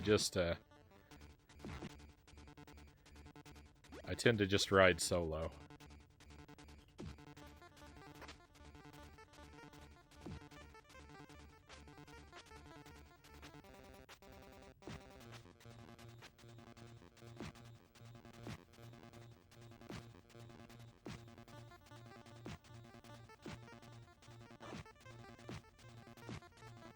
One up. Nice. I know I can get lots of one-ups from those birds, but I'm not good at it, so it doesn't happen very often.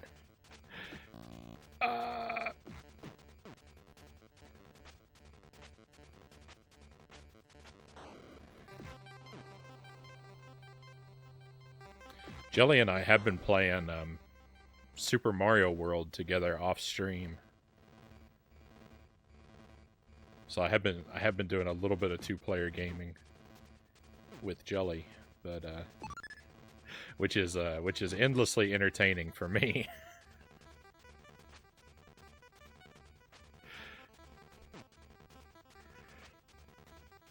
Because really, I'd be happy to just not even play and to just sit and watch her play.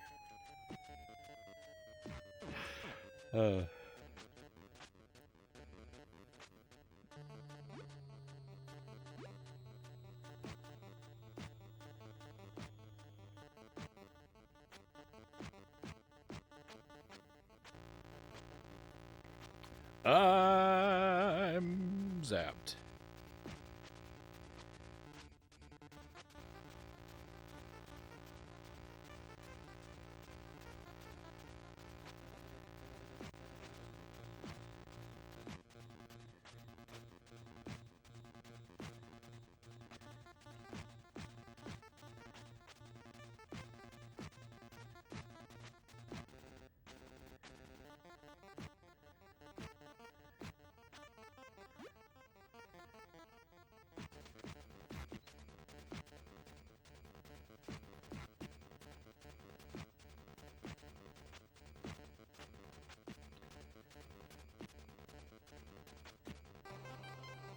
Just completely demolished by a ton of birds.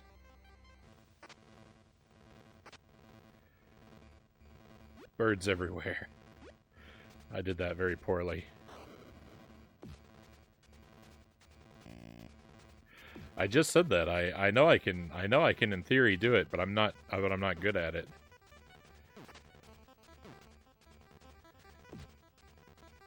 I got one. So that's a big victory for me.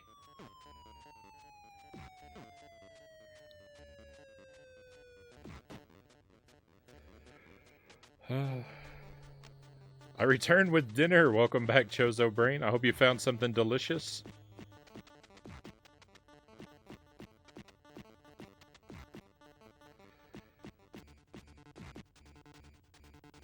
I missed the sword.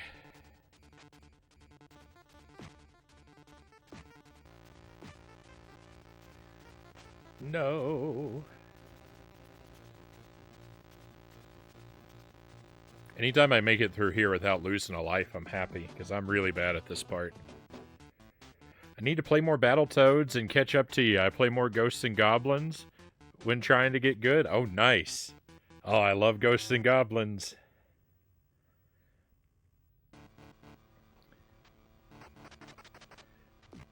It would be a dream come true to be good enough to do a deathless run of Ghosts and Goblins. I'm afraid that will never happen, though. I don't even think I could do a 1cc of Ghosts and Goblins. It's so hard. There's so much randomness in it, is the trouble. But I love the game. I love it.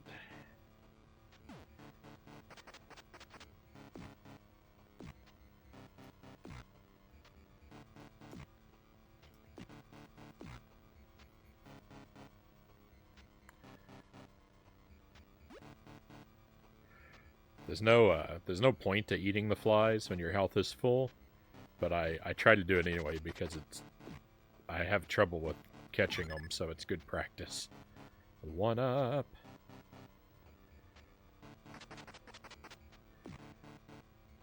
There better not be enough cheese curds to share with the rest of us.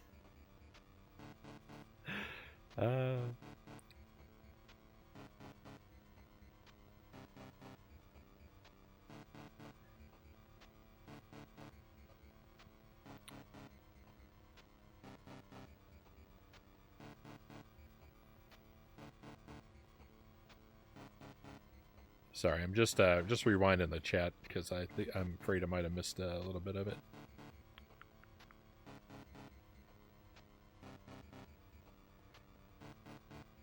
Yeah, the Minish Cap's what we're gonna do after this run. So it'll probably, be another hour or so yet, but that's how we're gonna finish out the night. I'm up to I just found a new dungeon in the Minish Cap. I'm not sure if we should do the dungeon first thing tonight, though, or if I should backtrack. I'm kind of tempted to backtrack out of the dungeon, and because we just fused a lot of kinstones on our way up to it. So I kind of feel like going and getting all those kinstone treasures before tackling the dungeon, and probably also grinding a few more figurines.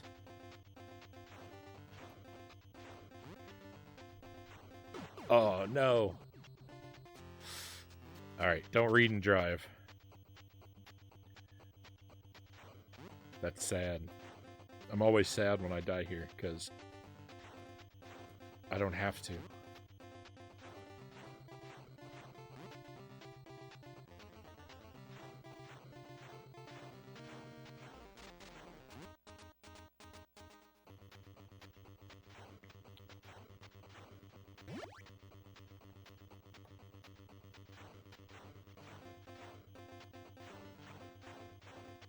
Goodness.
Alright, one death. It could have been no death, but, uh-oh.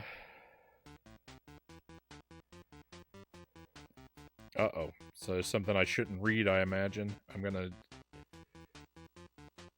skip along.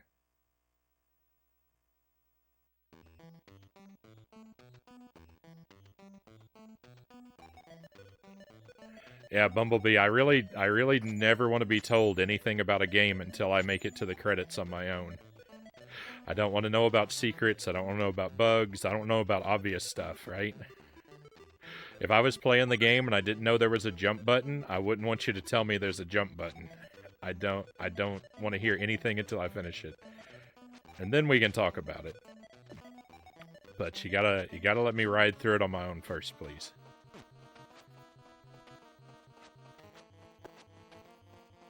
There's plenty of time to learn about the game after the first playthrough.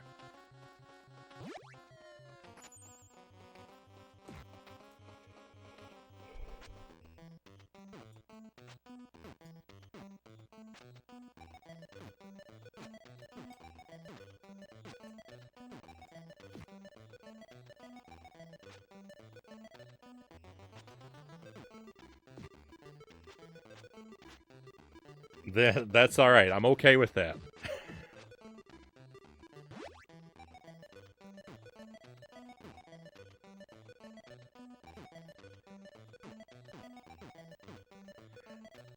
I like to do things differently, and so I need you to appreciate that.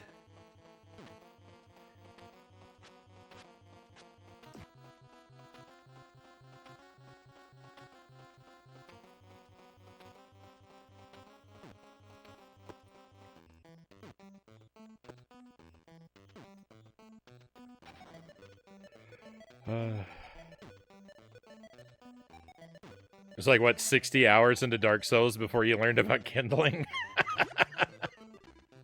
It was, I feel like it was like right before. It was right before, I think, Ornstein and Smo. I think. It was the best time to learn about it.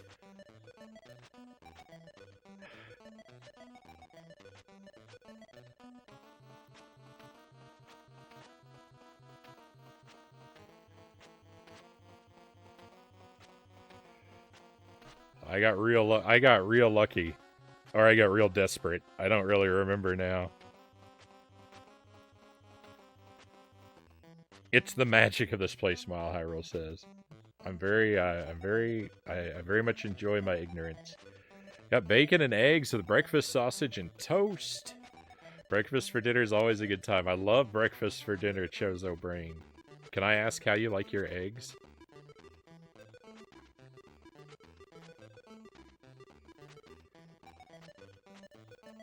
Yeah. I ate two Firekeeper souls. I didn't just eat one.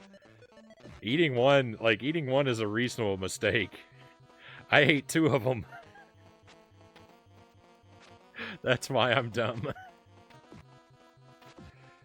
Breakfast frown. Oh, nice choice, Smile Hyrule. Let's do it.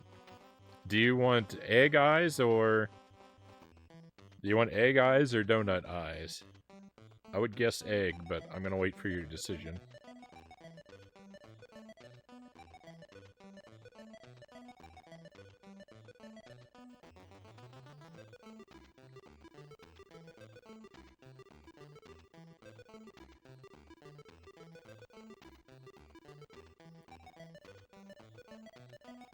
I ate two of my Firekeeper souls.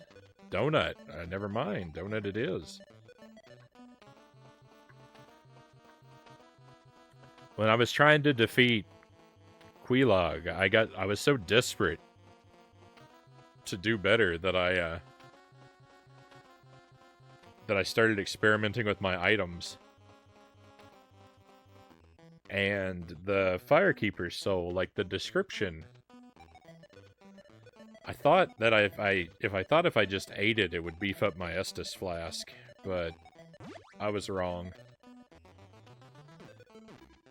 But I don't know, like I couldn't accept that I was wrong, so I ate a second one.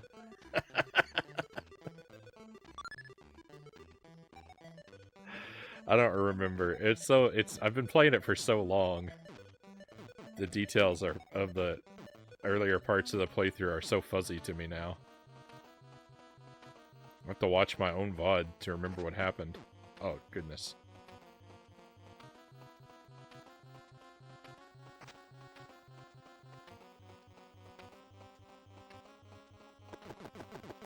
It's quite the ride.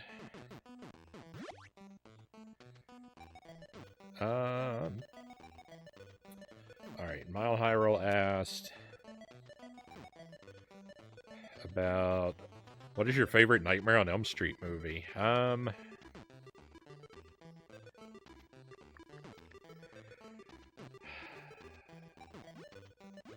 don't know. That's tough. There's different things to like about each of them.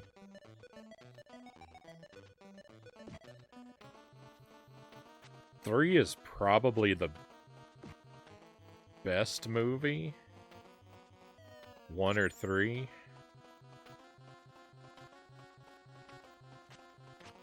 But which of them do I like the most?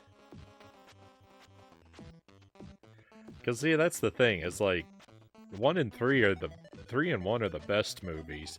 But, like, 6 is also great because it's so terrible.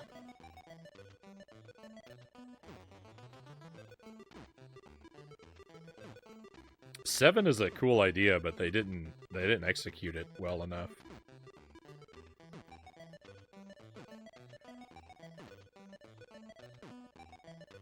I think Wes Craven should have gone a lot. Wes Craven should have gone a lot more like dark and weird with number 7. Like supposedly he did in the original script, but they lost a lot of it along the way.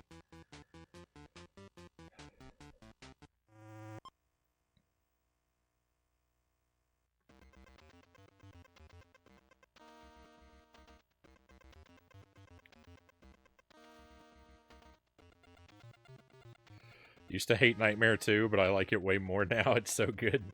Nightmare 2 is alright. It's so when I watched them for the first time, I watched them out of order. So Nightmare 2 was extra jarring because it so misunderstands the rules of the other movies. And like because I had seen them all out of order. Like if you just watch 1 and then 2, you only have one movie to sort of establish of how the rules of the universe work. So it's not as jarring that the second one just kind of throws them all out the window. But when you watch it like 4 movies in, you have a much firmer like expectation of how things are supposed to operate. And when 2 doesn't get it, it's very, very jarring. What's your favorite movie of all time? Super Mario Brothers, 1993. It's got to be the best. I do legitimately love that movie. Like it's kind of a joke answer, but it's also kind of not. I have a very large collection of Super Mario Brothers the movie memorabilia. I do like the movie quite a bit.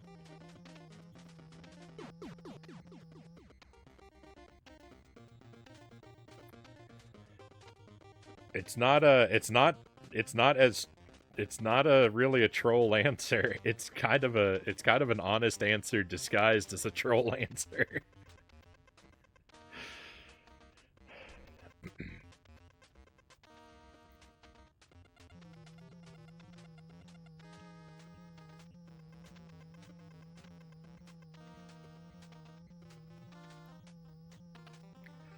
I like I don't know, contenders for like favorite movie. I think like I like RoboCop, I like The Wizard of Oz. Those are both really high on my list. There's a lot of I don't know, there's a lot of good movies.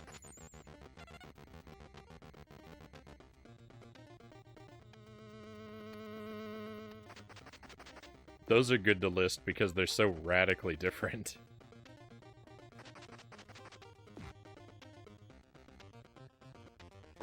You know, I kind of think... I've been thinking about it for a moment, Mile High Roll. I kind of think that Freddy vs. Jason might be the best Nightmare on Elm Street movie. Hey, is that a Dash Nielsen? Welcome to the stream. Thank you for the follow. I hope you're having a wonderful night. And Yaden, welcome in. Hey, good to have you here, my friend. Still Battletoading, I see. Still am. I got further than I've ever been before. I've seen more of stage 9 now. I'm really hopeful that I'm gonna make it to stage 10 soon. Maybe even tonight. We'll see. It's a documentary about Nightmare 2 you want to watch? I'm with Frownie. I love that movie too. No joke. Luigi Mario, yeah. How many Marios are there between the two of you? Well, there's 3. You see, there's Mario, and Luigi Mario. Get these Marios out of here.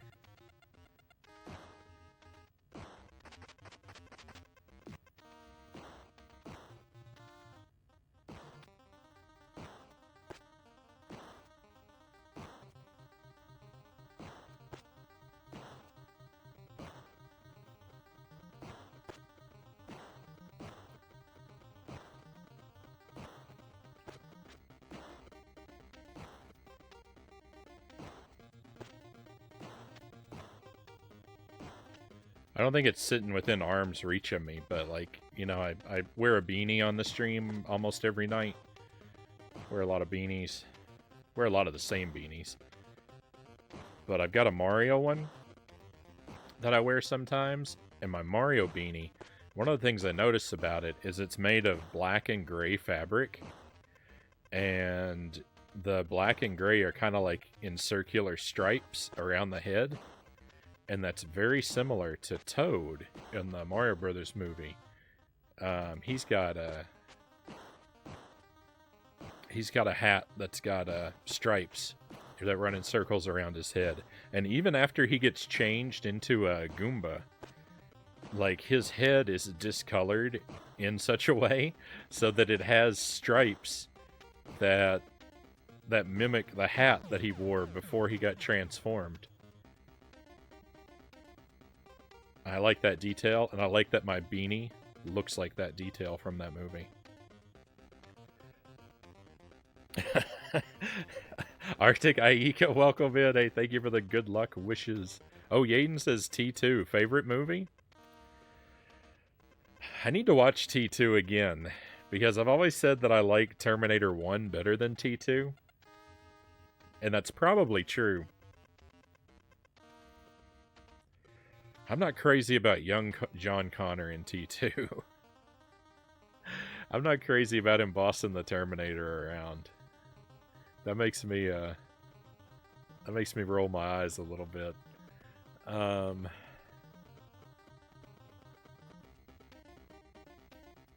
I should like it more than I do. I think it's the execution. I think it's the because I get it. Right? Of course the Terminator's going to be programmed to listen to his orders, right? That makes sense. He needs to teach the Terminator not to kill people and to respect the value of human life. I get that. I just don't know that I like the way that it's executed. But I need to watch the movie again because I would also say that I like Alien better than Aliens, but I watched them both not that long ago, and I think I'm wrong. I think I want to like Alien more than Aliens, but I think I like Aliens better after watching them both again recently. So I might actually feel the same way about the Terminator movies.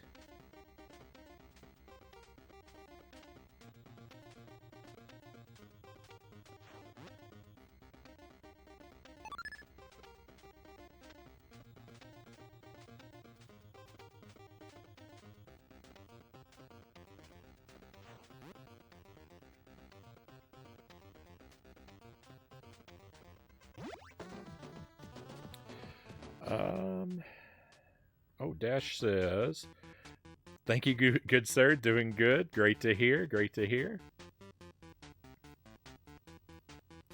I don't trust people who don't like the Mario Brothers movie, Derek says. Wow.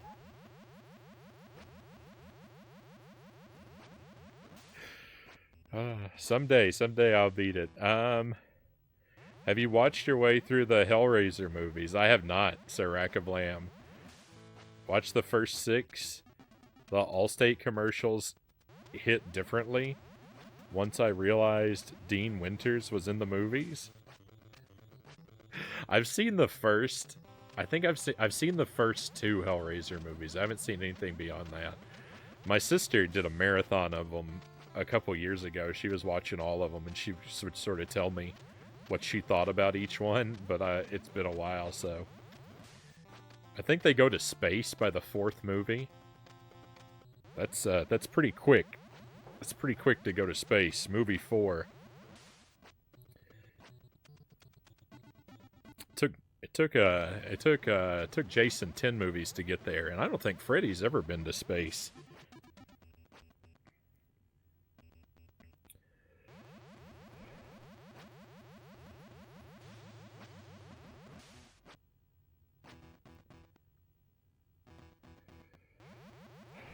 I'm hyped for the new Mario Brothers movie. I am guardedly optimistic. I think it'll be okay, but I also think it will be kind of generic cookie cutter corporate product, and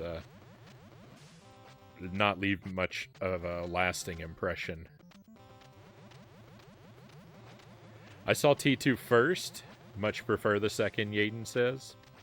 I don't remember what order I saw them in. I think I probably saw the second one first, but I don't remember. And we'll just pretend the other 4 didn't happen. I'm fine with that. I haven't even seen most of them. I think I saw part of 3 and I think I saw 3 and part of 4. But I like T2 more than T1. Best action movies ever. T1's still a good movie, Derek says. Yeah, I need to revisit them. T2 is way better than T1. I like Salvation. I think it's underrated. Yeah, that one I only saw part of. That one put me to sleep. Thank you, I'm the same way. Always preferred T1 to T2, Cybertruck says. Cybertrucker says. Alien and Aliens are neck and neck. Aliens is better, Bumblebee says. Of the after T2 movies, Salvation was the best, Yaden says. Yeah, I fell asleep during Salvation, so I've only seen part of it. It's the only post-T2 sequel I felt like I actually went somewhere. As it happens, I love the Mario Brothers movie. Nice. Nice, our numbers continue to grow.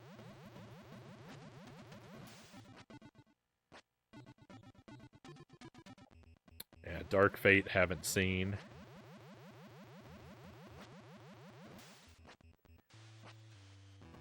What do you think about the new animated Mario Brothers movie? Yeah, that's. I think I answered that before I read it.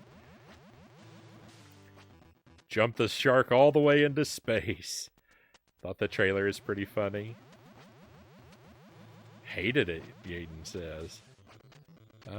Hope not. Definitely won't have the dominating presence of Dennis Hopper, and therefore it won't be as good as the original movie.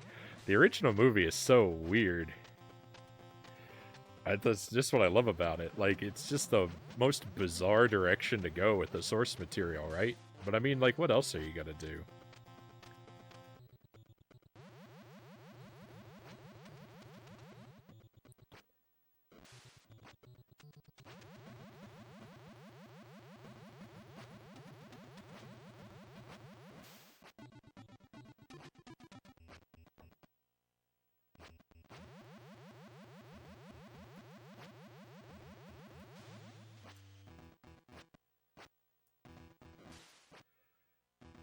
Now, the Mario franchise had very little of it was there was very little of it fleshed out when the movie was made.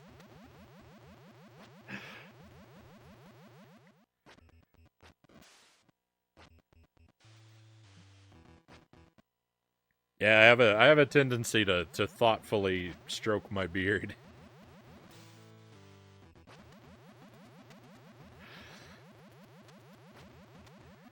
It's kind of just what you have to do, right? You can't have a beard and not run your fingers through it when you're thinking.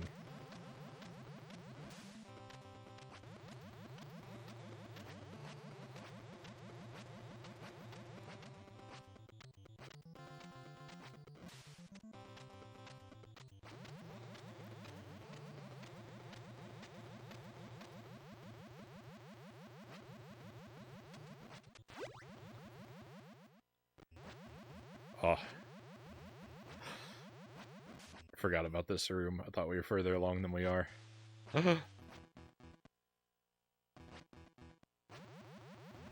Scared myself.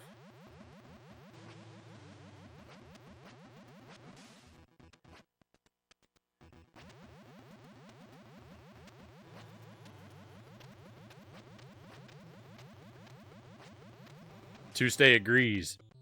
I too have a beard and instinctively stroke it, Tuesday says. Yeah, it kind of drives Jelly crazy if I sit there and do it for a long time too. If I'm thinking and talking for a while.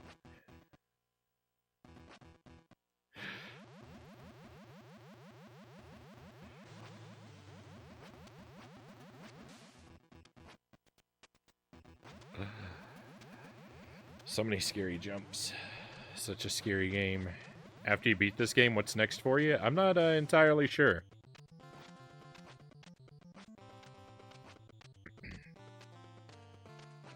I don't think I hid very well. There's definitely a lot of stuff.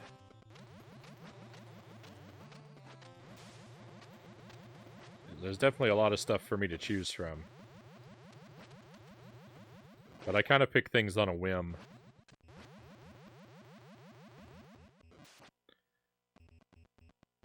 Probably something in the Contra series is what I need to focus on, though.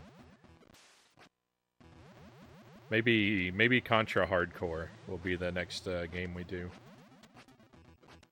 In Battletoads space.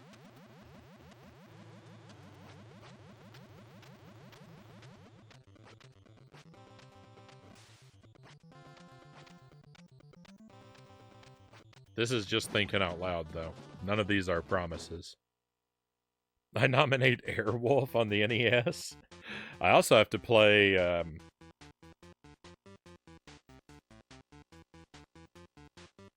Air Fortress, I think.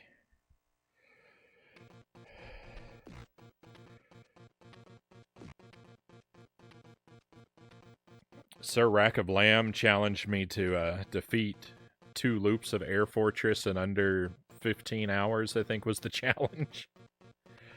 It took Indiana Jones 4 movies to find aliens. It took Leprechaun 4 movies to go to space as well.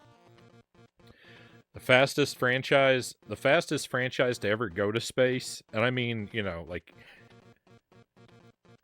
you can't count something that starts in space like Star Trek, right? Because they went to space in episode 1. You know. But the fastest franchise I know of to go to space is the Brave Little Toaster. It took the second movie. The first sequel is The Brave Little Toaster Goes to Mars. That's very quick to abandon the planet.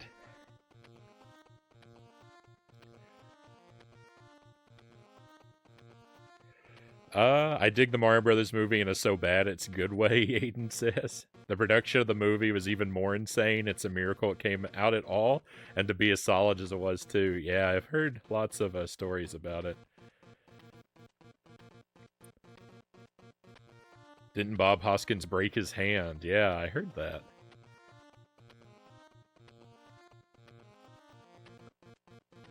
On the delivery truck door, you can see a bandage or a cast on his hand.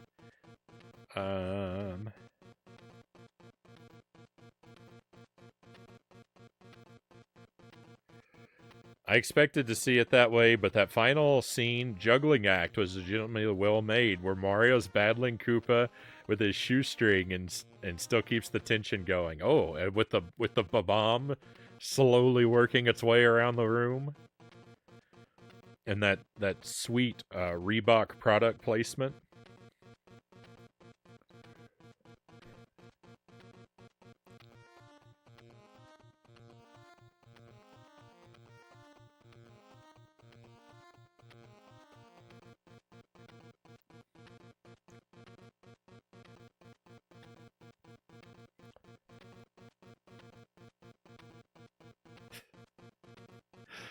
Contra. Airwolf is so bad it's just bad. Ghostbusters on the NES. We played that one night. I don't know that I'll ever beat it. Dark Souls 3, Mile Hyrule says.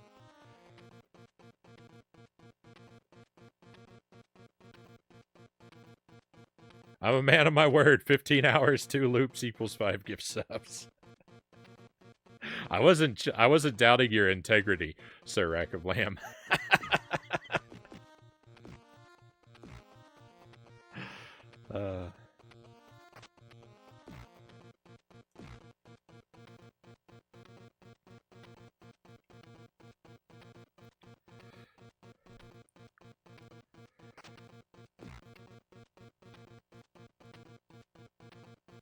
I do sincerely doubt my ability to pull that off.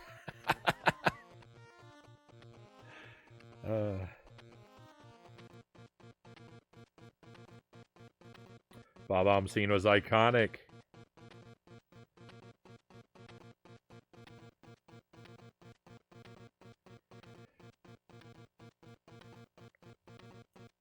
Uh...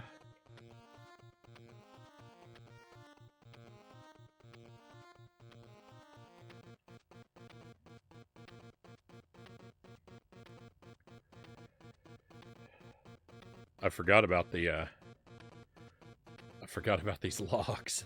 I'm lucky I saved myself there.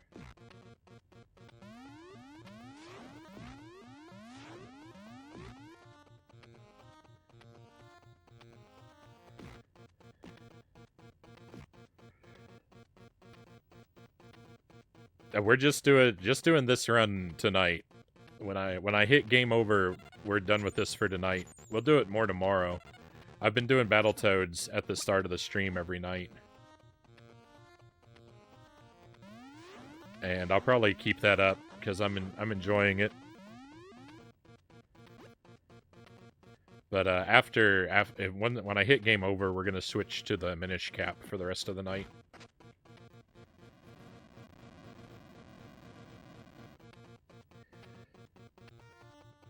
You're only doing one loop and moving on.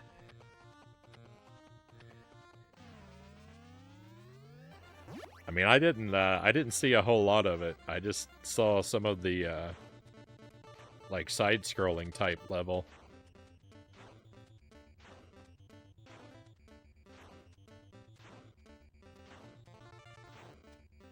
But just based on, you know, what a time you've been telling me that you've been having with it, I expect it's got to be a real menace of a game.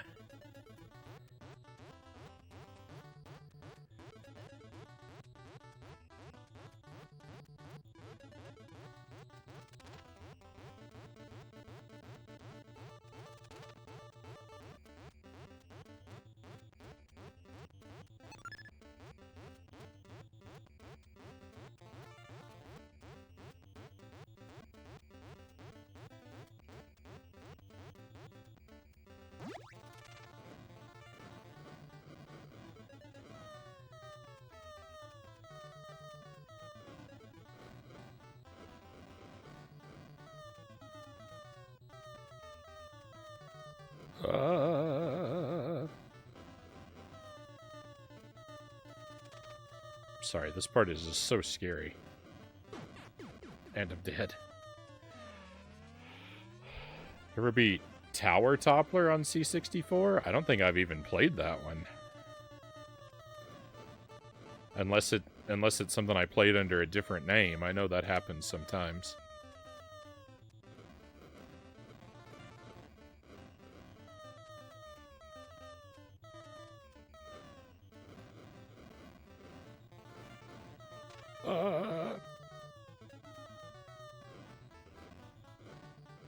C64 games, though, I will say, I'm not so stubborn about beating C64 games. I kind of treat them like Atari games, where when we play those, it's more about sampling than it is about finishing. I don't know why. I don't know why I have that attitude toward them. It's probably not a good way to be. But just whenever I play C64 games, like,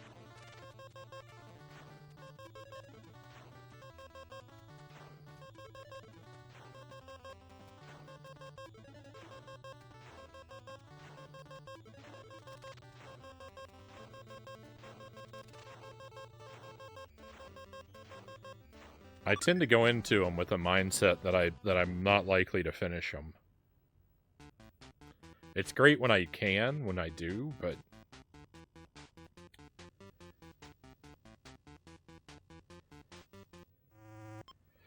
thinking either Kickle Cubicle, Solomon's Key, or Wampum next. Haven't played any of those. Those would all be new to me. I was playing it one night. Nebulous. Okay, yeah. No, I didn't finish Nebulous. I've only played it the once. That's what when I said I don't think I played it, and then I said, or maybe it was a different name. I was thinking of Nebulous, but I wasn't sure. I wasn't sure if it was the same game.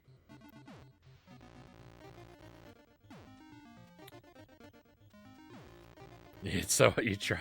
Yeah, it's feel like the controls are really there was something really janky about the controls, about the jumping to it too. I feel like I kept saying that I really needed 2 buttons. That's the problem with that's the big problem with like all C64 games is like you need more buttons.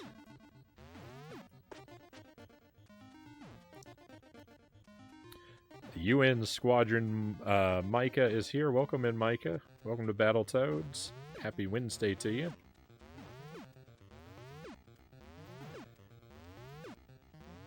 Trying to find copies of Felix the Cat and Tailspin. Been wanting to try those for a few years now. For the, I have Tailspin for the Genesis. I've never played it, though.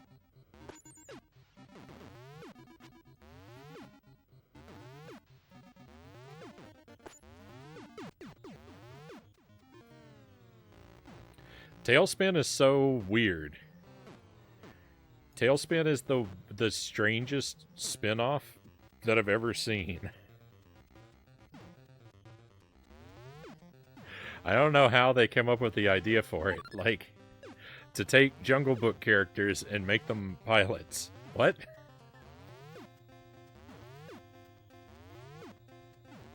Happy Wednesday to you, too. Master Tuesday doesn't like to hear that.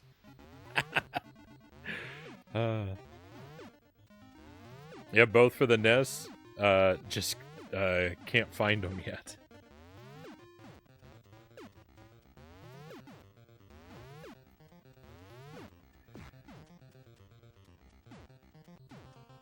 Hey, thank you for the bits, Mike. Very much appreciated. Thank you for the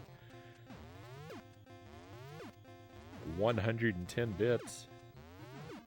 Thank you, thank you. Thank you for the Wheel Tuesday. A little joy, a little pain.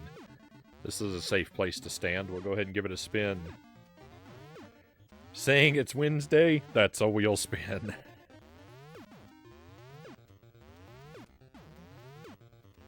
Alright, well, let's see what happens to me.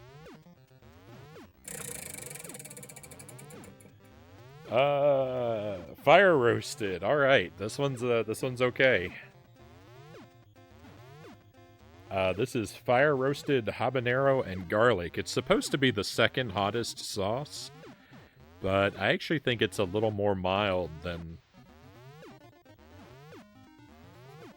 one of the other ones that's supposed to be more mild than it. That was so clunky, the way I tried to explain that.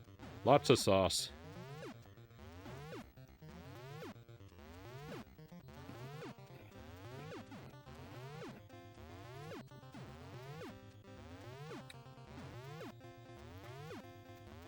It's good.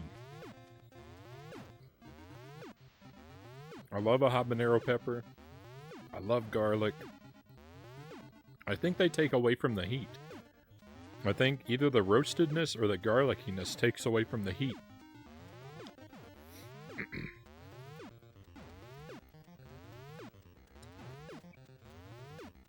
Because it's not world-ending. By any means. It's really good. It's making my nose run a bit. That's about what I'm getting out of it. Take that. That's what you get for saying it's Wednesday. That'll teach you.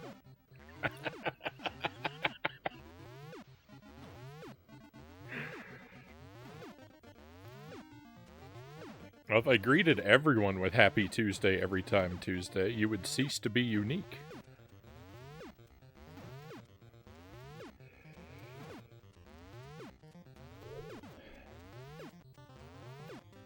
We're okay. I swear I'm okay. Micah, thank you again. Thank you for the 300 bits. Very much appreciate your generosity, my friend. Very kind of you. Thank you.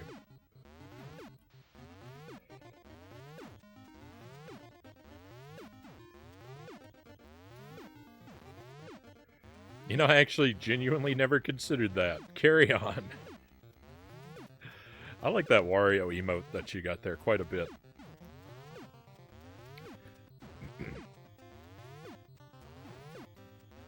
Probably gonna play another Wario game before too long. Right? We haven't I was gonna say we haven't done one since last year, but I mean we haven't done one of most games since last year.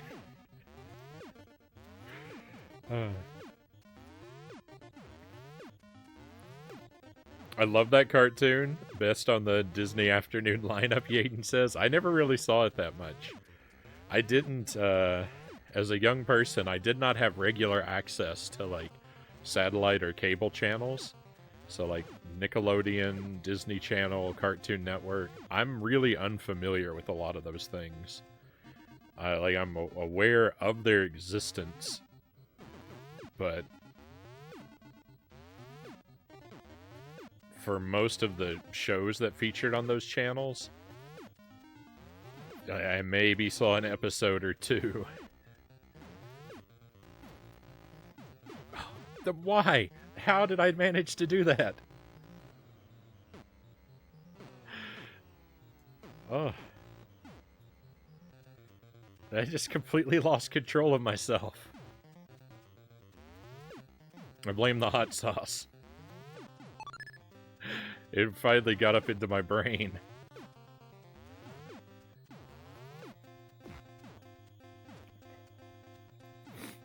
I don't remember if you ever played Wario Land 4, but I'd recommend that one. I haven't. I've only done 1 and 2. But I'd like to do all the Wario platformers. Right? I've got Wario Land 3 and 4 and Shake It and Wario World to play through.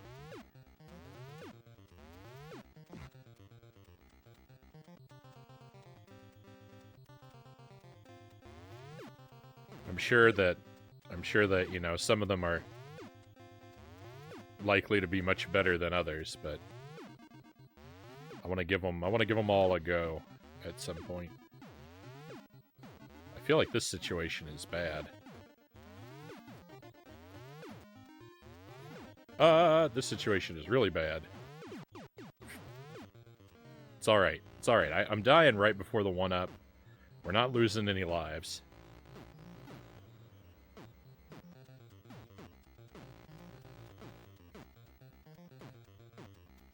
Just have to endure a little foolishness, but no, nothing lost. Unless I die right here.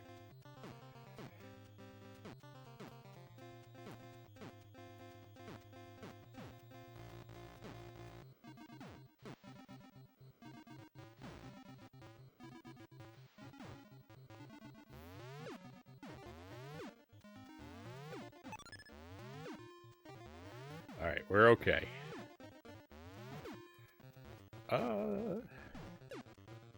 I need some ghost pepper. It's good stuff. Hey, Jesse Thompson. Welcome in, Jesse. Happy Wednesday to you. Welcome to more Battletoads. The never-ending struggle that is Battletoads.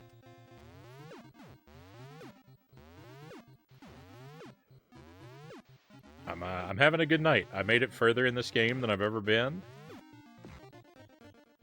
We've been having a good time. I've been getting some very spicy spins on the wheel.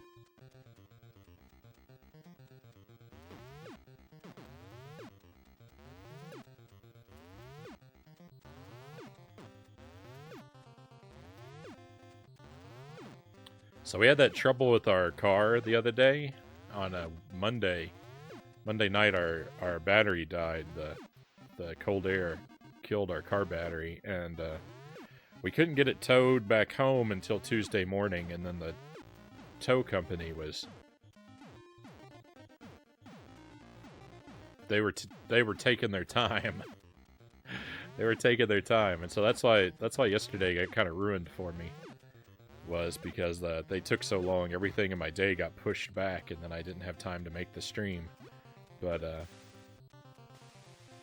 after they delivered the car, you know, we powered the battery back up, and it's actually working better than it did before it died. So it was having some trouble. The car is having some trouble starting up for the past like week or so. So it wasn't a terrible surprise when the battery died.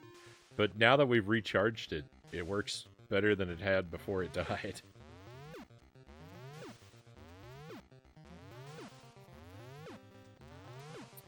But I still want to get a new battery. I want to get one I can trust.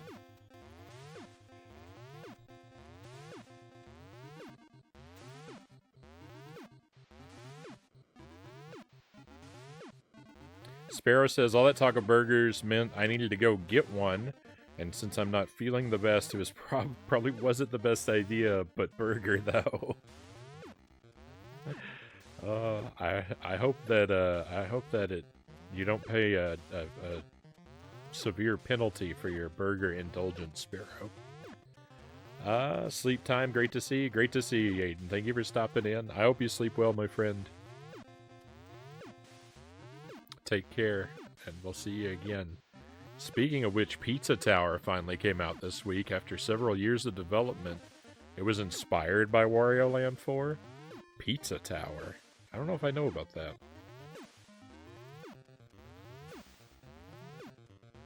I have Ghost Pepper or Pocky Chips.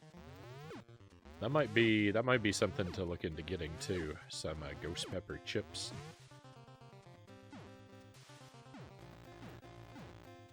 I've never seen actual ghost peppers, you know, in person in Wisconsin. I used to get them from time to time. I could get fresh ghost peppers when I lived in Texas, but not so much in Wisconsin. Good news that it's working better, definitely. Did you have the -30 wind chill that I had in Wisconsin, Boat Ladder ass? Welcome to the stream, Boat Ladder. I don't know what it got down to. The regular temperature, we probably did. The regular temperature without the wind chill got as low as, it was down to -15 for a while, I think. I think it's the lowest I saw it get.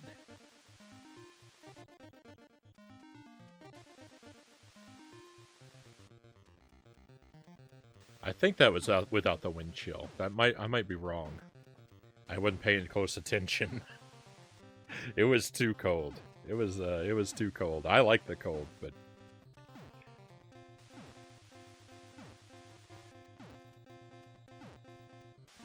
I don't like it breaking my car.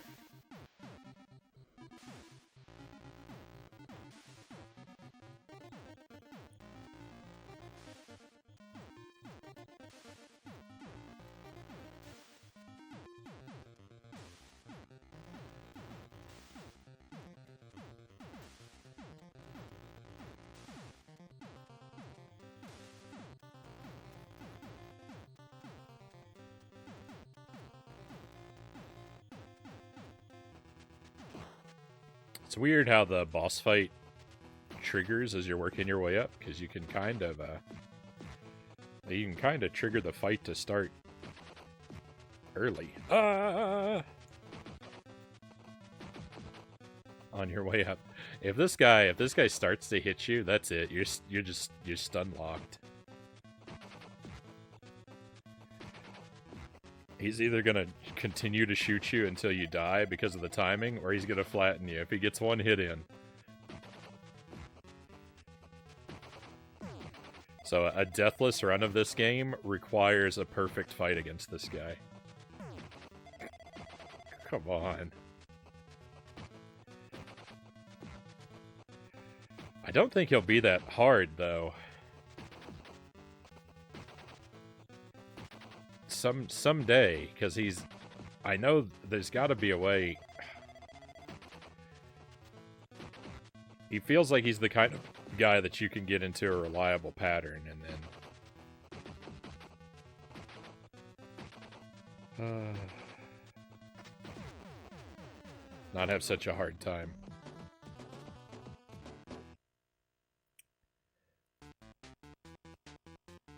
Is it not the right climate for Wisconsin? It is, it is. I shouldn't complain about the cold, because I definitely love it more than the heat.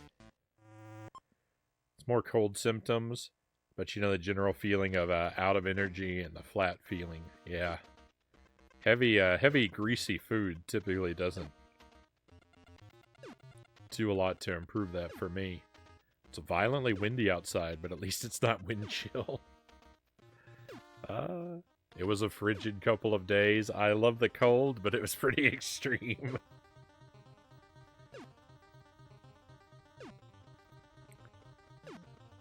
Apparently having a peace lily as a plant and naming it is a thing that runs in the family. My mother has one called Manfred, and mine is called Becca.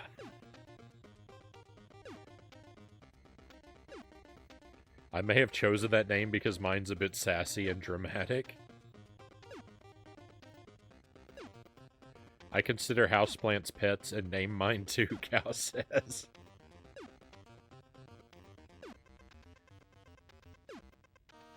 I don't know that I've ever actually named a houseplant myself.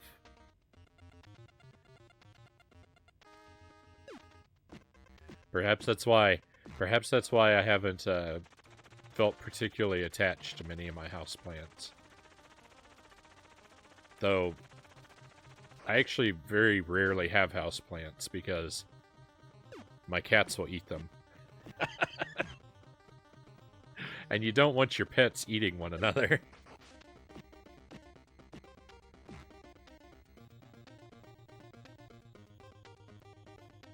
Naming plants sounds normal, Tuesday says. I've got a tree out in the yard named Roma.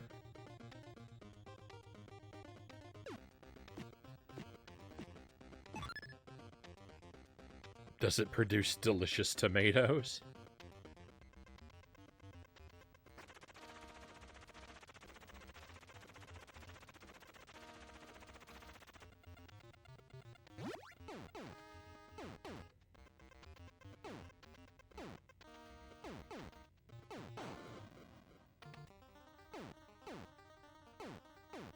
I got messed up.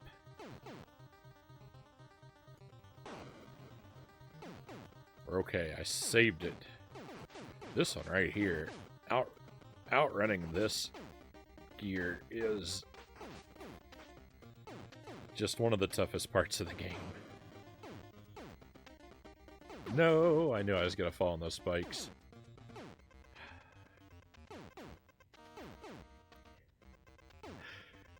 You can be holding the correct direction if you just come off the top of that wrong, you can't shift your way back far enough.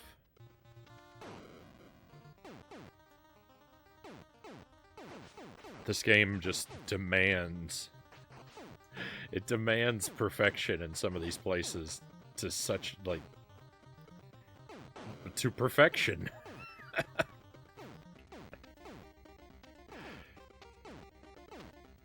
To just the flat meaning of the word. There are some areas of this game that you've got to be absolutely perfect, or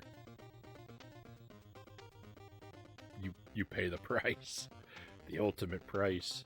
Hey, Sarconius, welcome in. Good to see you again. Thank you for joining us. One of the toughest parts of the game so far. I made it further into this level. I still haven't cleared this level, but I've made it further in. On our previous run tonight, so I've seen more of it, and it's just as bad as everything else. There's no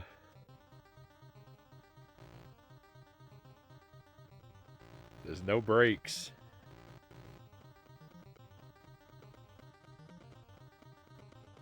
Battletoads is pain stacked upon agony stacked upon anguish. Negative emotions all the way through the core.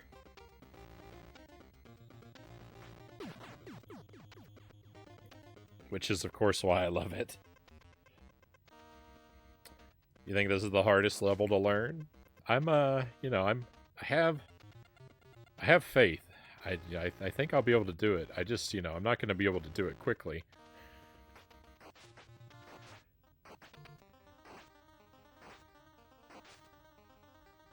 I think we'll get there.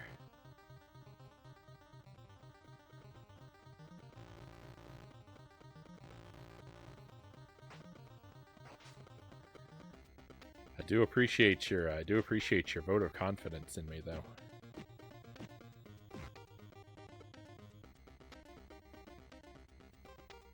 Unfortunately, no Roma tomatoes. There's a cherry tomato vine that keeps popping up that does that. You say that like you've been attempting to exterminate this cherry tomato vine. Roma is a Queensland bottle tree. It's one of those trees that gets a fat trunk that's full of water. I don't think I know very much about trees.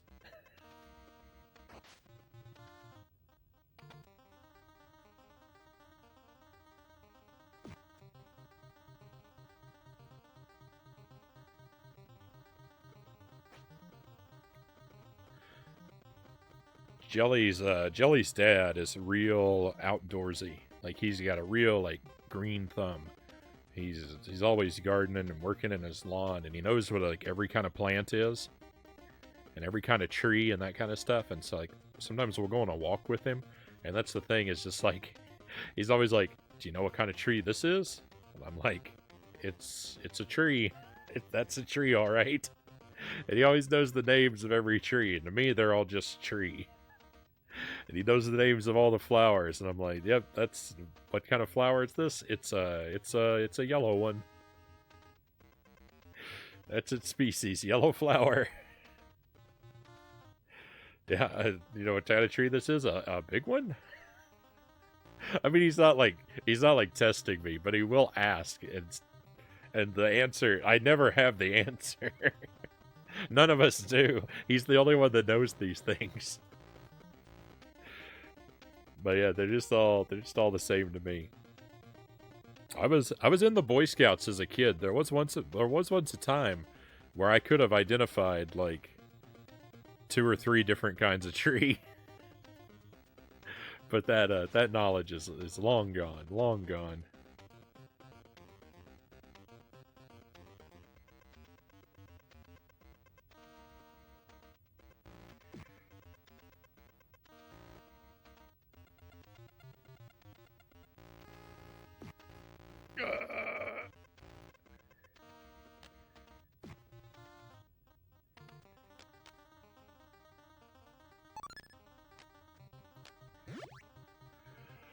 Alright, we made it back. I think it's down and right, then up and left. No! I almost fell for it again. I remembered at the last second.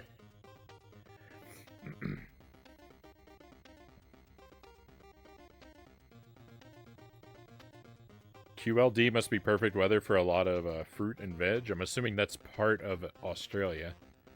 Vine's been dug up several times before or completely died off. After a few months, it comes back in the same spot. We've never planted seeds for it. I think we have bottle trees as introduced species in our town square. We've got another proper tomato vine that's growing in a different flower patch, along with a huge vine that's pumping out pumpkins. Again, we've never planted any seeds for them. They just keep showing up. QLD, Queensland.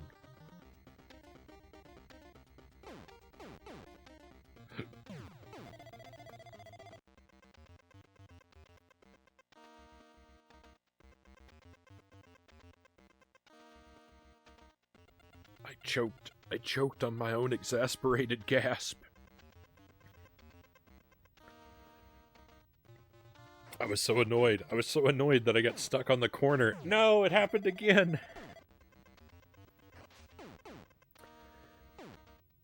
I can't get around the corners. What's wrong with me?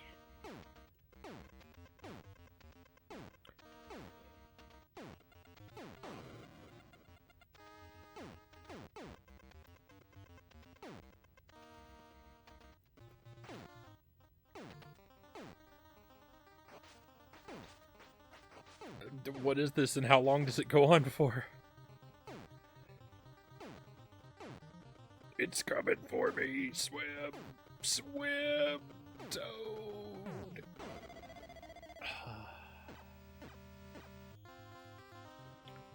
Well, I saw something new.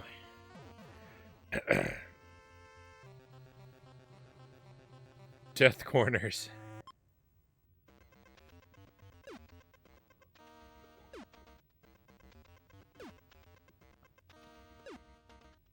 PB. You're not wrong. That is a new PB.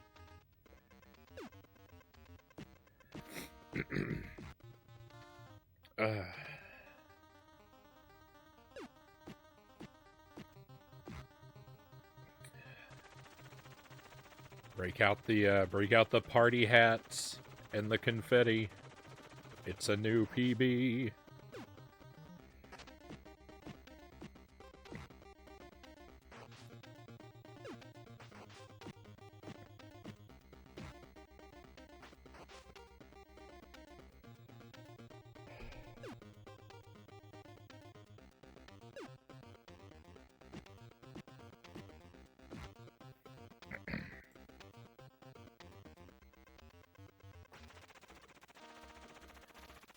I've said this a few times, but I keep thinking, you know, like a deathless run is probably not in the cards for me.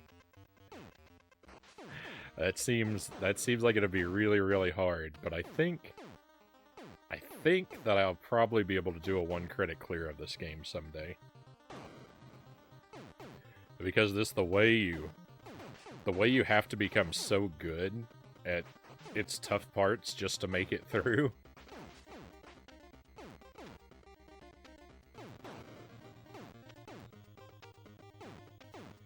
I don't think a 1cc can be very much harder than just plain beating the game.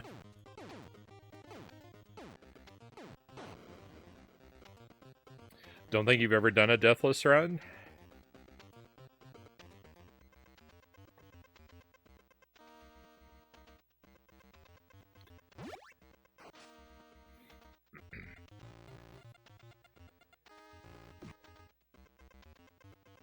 I mean, I don't blame you.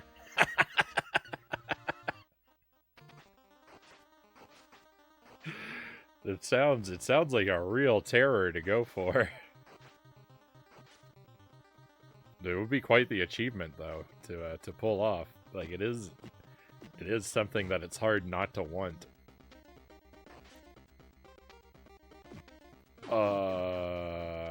Excuse you?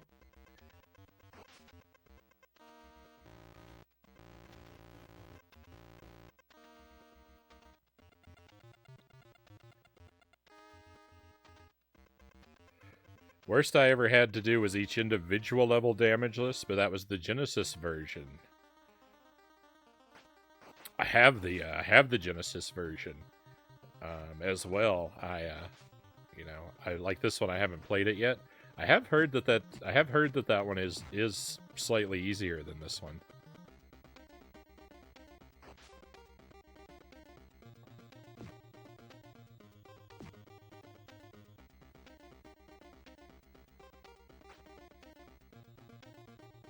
I don't know whether you would agree with that.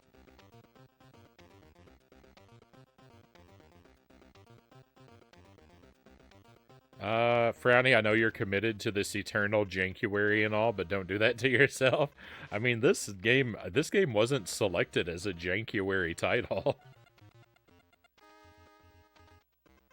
This game's too good to be Jankuary, right?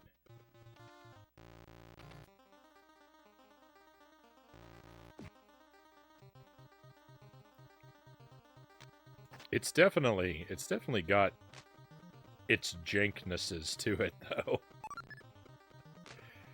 I was a millimeter away from the checkpoint. Easier in some ways, harder in others. I'd say overall easier, though. The physics feel a lot different going from this one to the Genesis one. Feels like an entirely different game.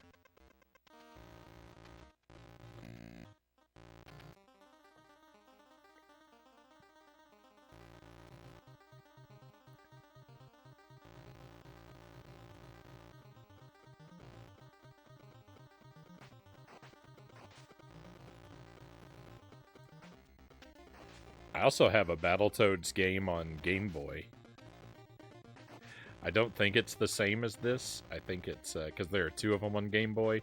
There's one that's like a version of this and one that's not, from what I understand. I think I have the one that's different. That's real different.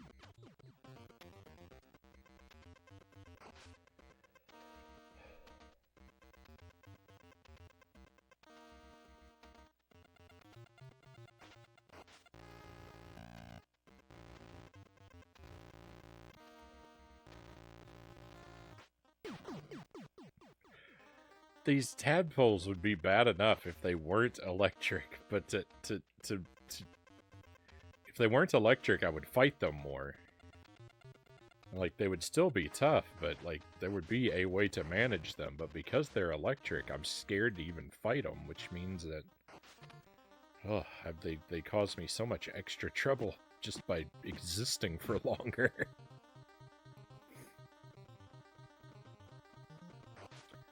I don't like my approach that I'm taking to get through here, either. It's not... Well...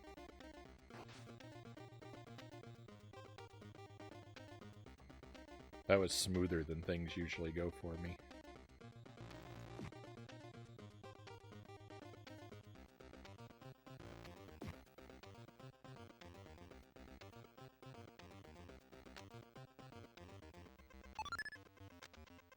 Go!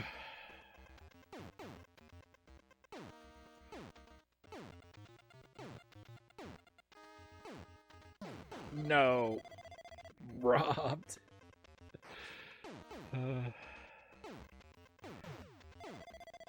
That was just bad. I should have stopped for a moment and collected my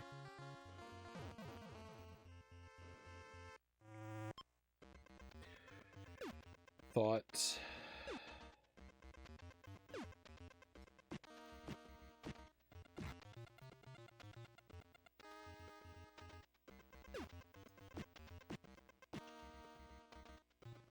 Just go.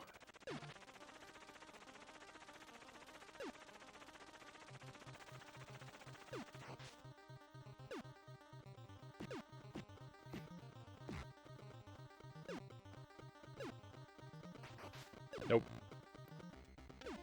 I knew I was gonna get zapped.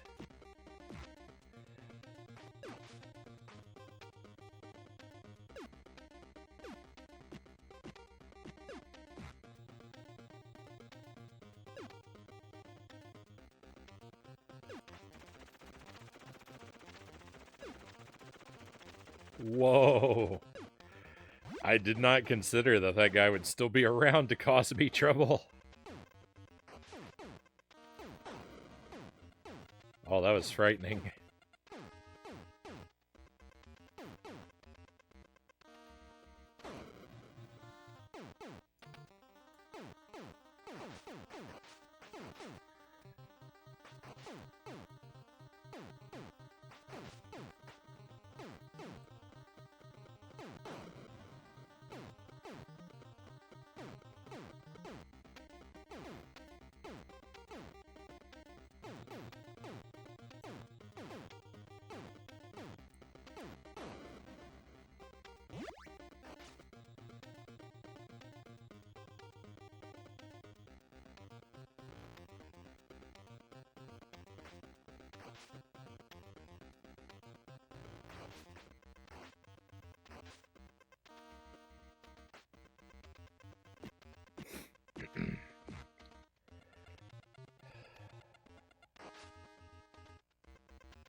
Oh, I didn't see that guy.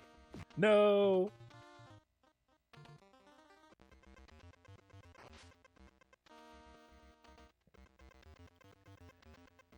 I love when they don't spawn or when they despawn themselves. Like, those are the best times for me. Enemies not showing up for work is always encouraged.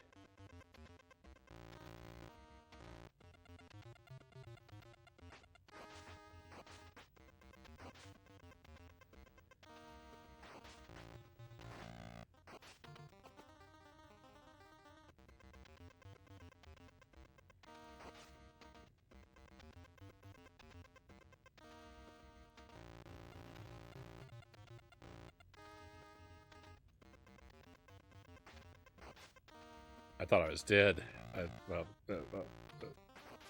Thought I messed up that jump entirely.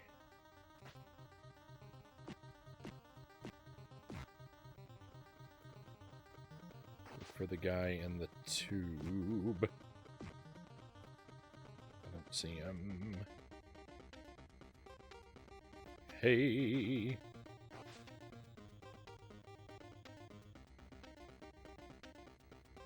It's easy. Just don't get hit by anything ever again.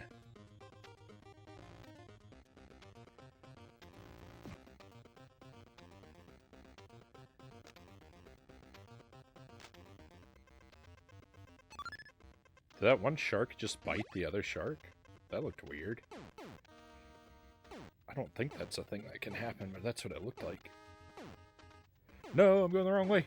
I always do that wrong.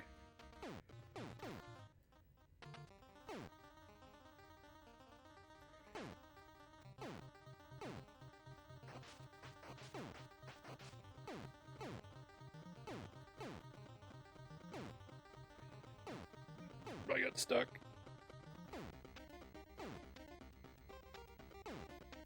No! No!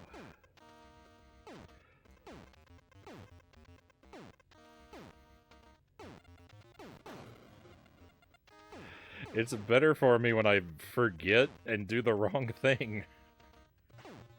When I do it right, I mess it up. When I forget and do it like last minute dive out of the way, I'm much more likely to succeed.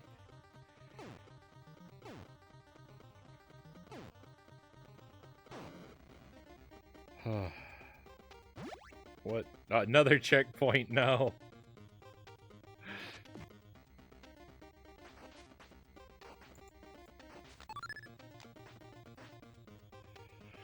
I hope the shark can't come out of the water. I should be excited. I should be excited to see the checkpoint, right? But the thing is, it means the level goes on. I'm probably the first person in history to ever say, another checkpoint. No.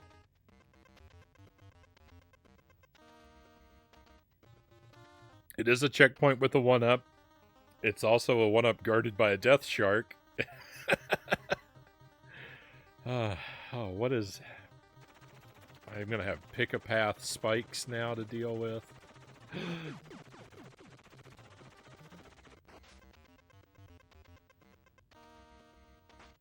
Oh. I got a bad jump out of the... water.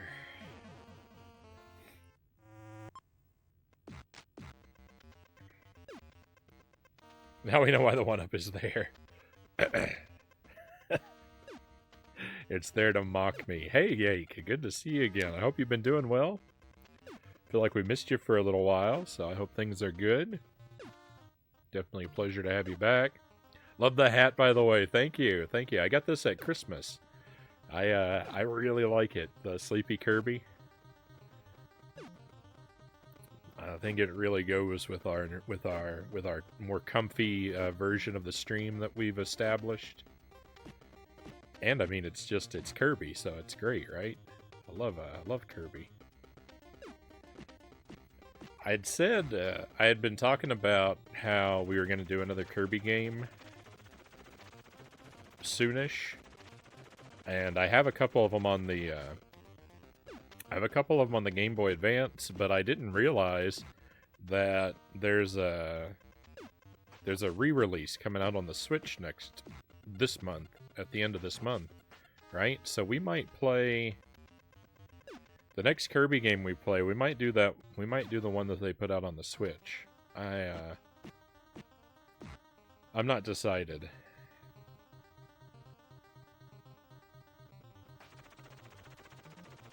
I think it's a Wii U game that they're re-releasing, though, but I've never played it, so it'll be new to me. Either way.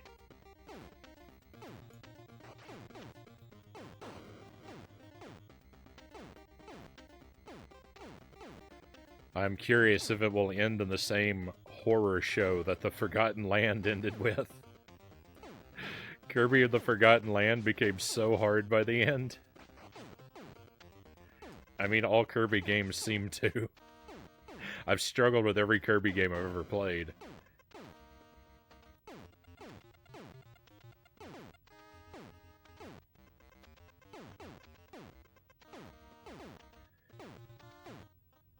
If you like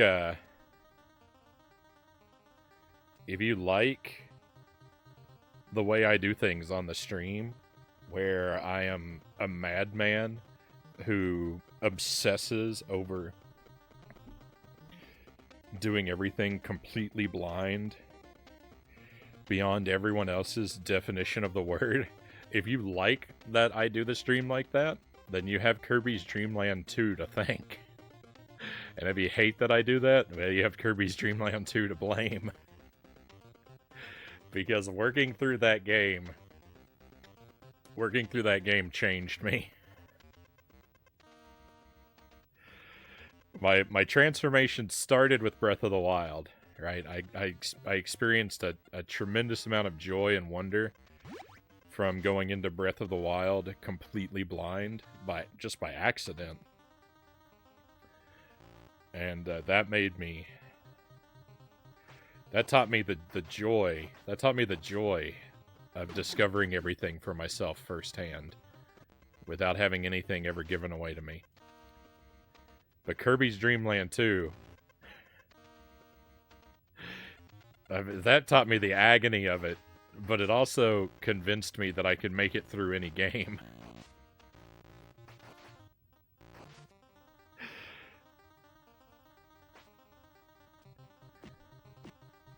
It completed the work that Breath of the Wild began. Kirby games trick you into thinking they'll be baby games with cute scenery and a pink blob friend, and then they're really hard. They sure are. If you want to go, I mean, Kirby games are not terrible. I mean, they are pretty hard, but they're not terrible if you don't go for the true ending. But how can you not go for the true ending, right? Like, if you just play it, if you're just satisfied to get to the first credit roll, then you'll never understand what Kirby games really are. Because they're generally pretty manageable up until the first credit roll. And then the true ending, the path to the true ending, is paved with the skulls of everyone else who's fallen before you along the way.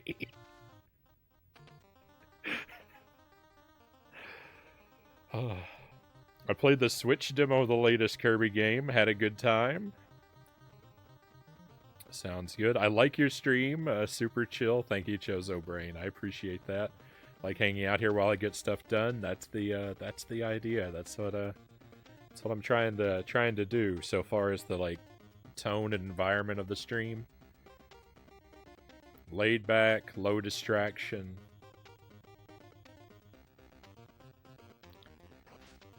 Have, you know, some friendly chat and keep things peaceful.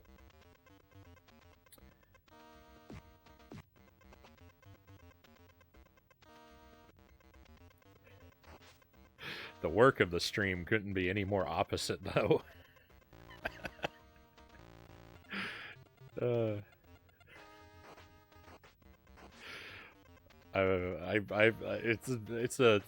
It's a paradox of a stream, right? Because like I want the environment to be like maximally comfortable, but I want all the gameplay to be maximally terrible. Maximum suffering. The suffering is turned to 0 in the environment and turned to 11 in the gameplay. Frownie, I forgot to mention I got Greg into Kirby with the first on the NES. Oh, nice. He asked me to 3D print him some Kirby models. If he sees that hat, I may never hear the end of him wanting one. I love it, Sparrow. Sparrow, you've got to share photos of your 3D printed Kirby models in the Discord. I think we would all love to see those.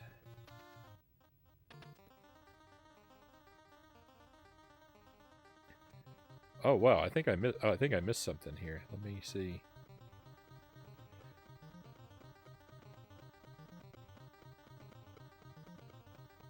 Oh, I'm sorry to hear things are going rough for you, Yake. We're definitely pulling for you. I hope that it turns around. At the very least, we'll try and give you a place to, escape and regroup for a while. I mean, to be fair, the lore of Kirby is quite opposed to the face value as well. Someday I'll have to look into the lore. If I ever manage to complete all the games.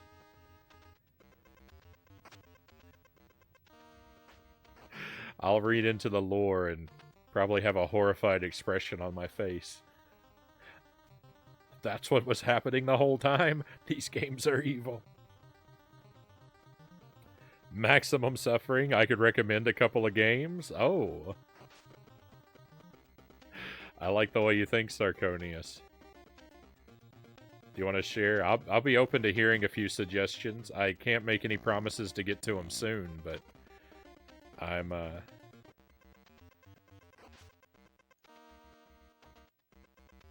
happy to hear of to have a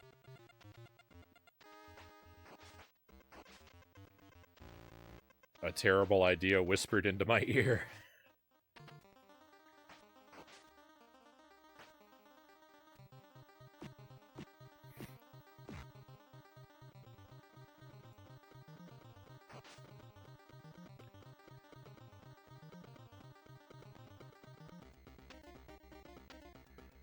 I don't think Echo the Dolphin will ever be topped for like the sheer size of the suffering that created for me.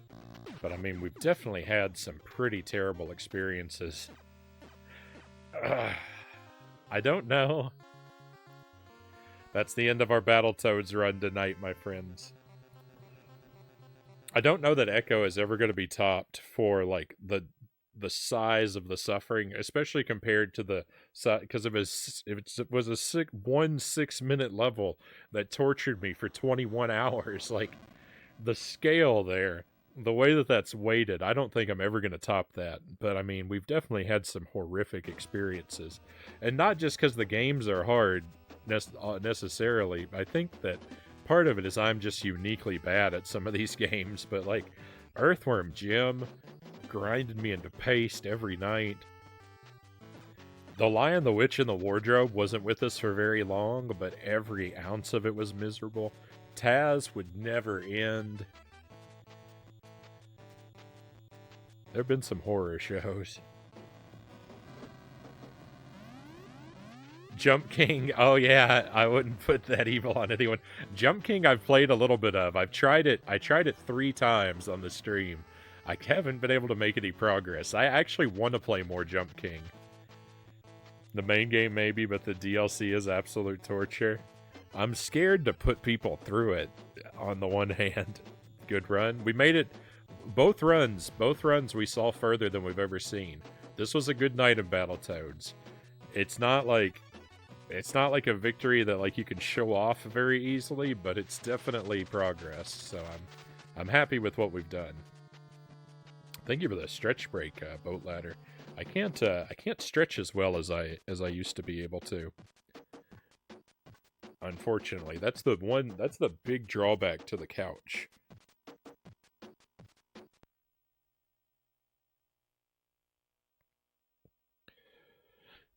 It's hard to stretch the same way we used to. It's also a big hindrance to bringing back the super buff redemption. Because I don't know where I would store my weights and how I would actually manipulate them easily while sitting on the getting better every time.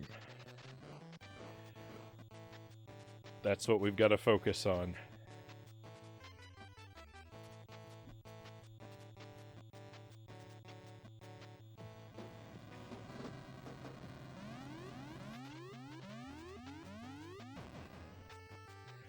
Sparrow says, I certainly can share them. They'll be white, like the Game Boy cover art, I suppose.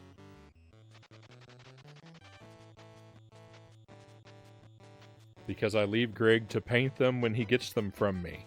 There's also a silly joke we have from his field of work in geology, where everything we printed has been in a yellow hard hat, but he's often required to wear one, so his Kirby's have hard hats. Hey, that works. In fact, I'm sure Kirby grows a hard hat in one of his transformations, right?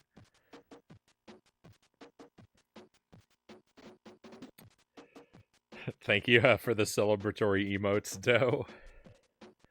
Thank you, thank you. Well, I can't say for sure, but I would be shocked if he never had a hard hat.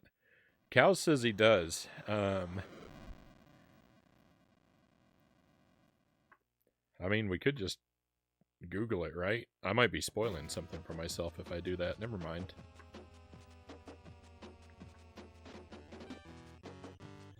I don't want to see that it's from a game I haven't played yet. But I would trust Cows as an authority on Kirby aesthetics. All right, my friends, Battletoads has been fun. We'll play this again tomorrow night on the stream. For the foreseeable future, we're gonna do a run or two of pretty much every night at the beginning of the stream with Battletoads until I make it through. We might miss some nights, but more often than not, you're gonna find it. I'm pretty sure we're gonna do it tomorrow night. But we're gonna switch to the Minish Cap for now. We're gonna finish out the night with a few hours of the Minish Cap. We're up to the Wind Dungeon, I think. It's my first playthrough. I think we're on what's probably the next to last dungeon, would be my guess, just from the way that our items inventory looks. So yeah, thank you for keeping me company on the ride, the long journey that is Battletoads. And hopefully, you'll come back to cheer me on once again. But it's Minish Cap time. Let me step away a moment. I'll be right back with you. Kirby 64. I haven't played that one. My copy is why I don't play Kirby 64. Well, why I've put off playing it. My copy of Kirby 64 is actually in Japanese. I have a thing that lets me play Japanese games on my American N64, so I can play it. I don't imagine there's a lot of text to read, but that's been the thought that there could be has that's been one thing to keep me from picking it up. All right, be right back with you.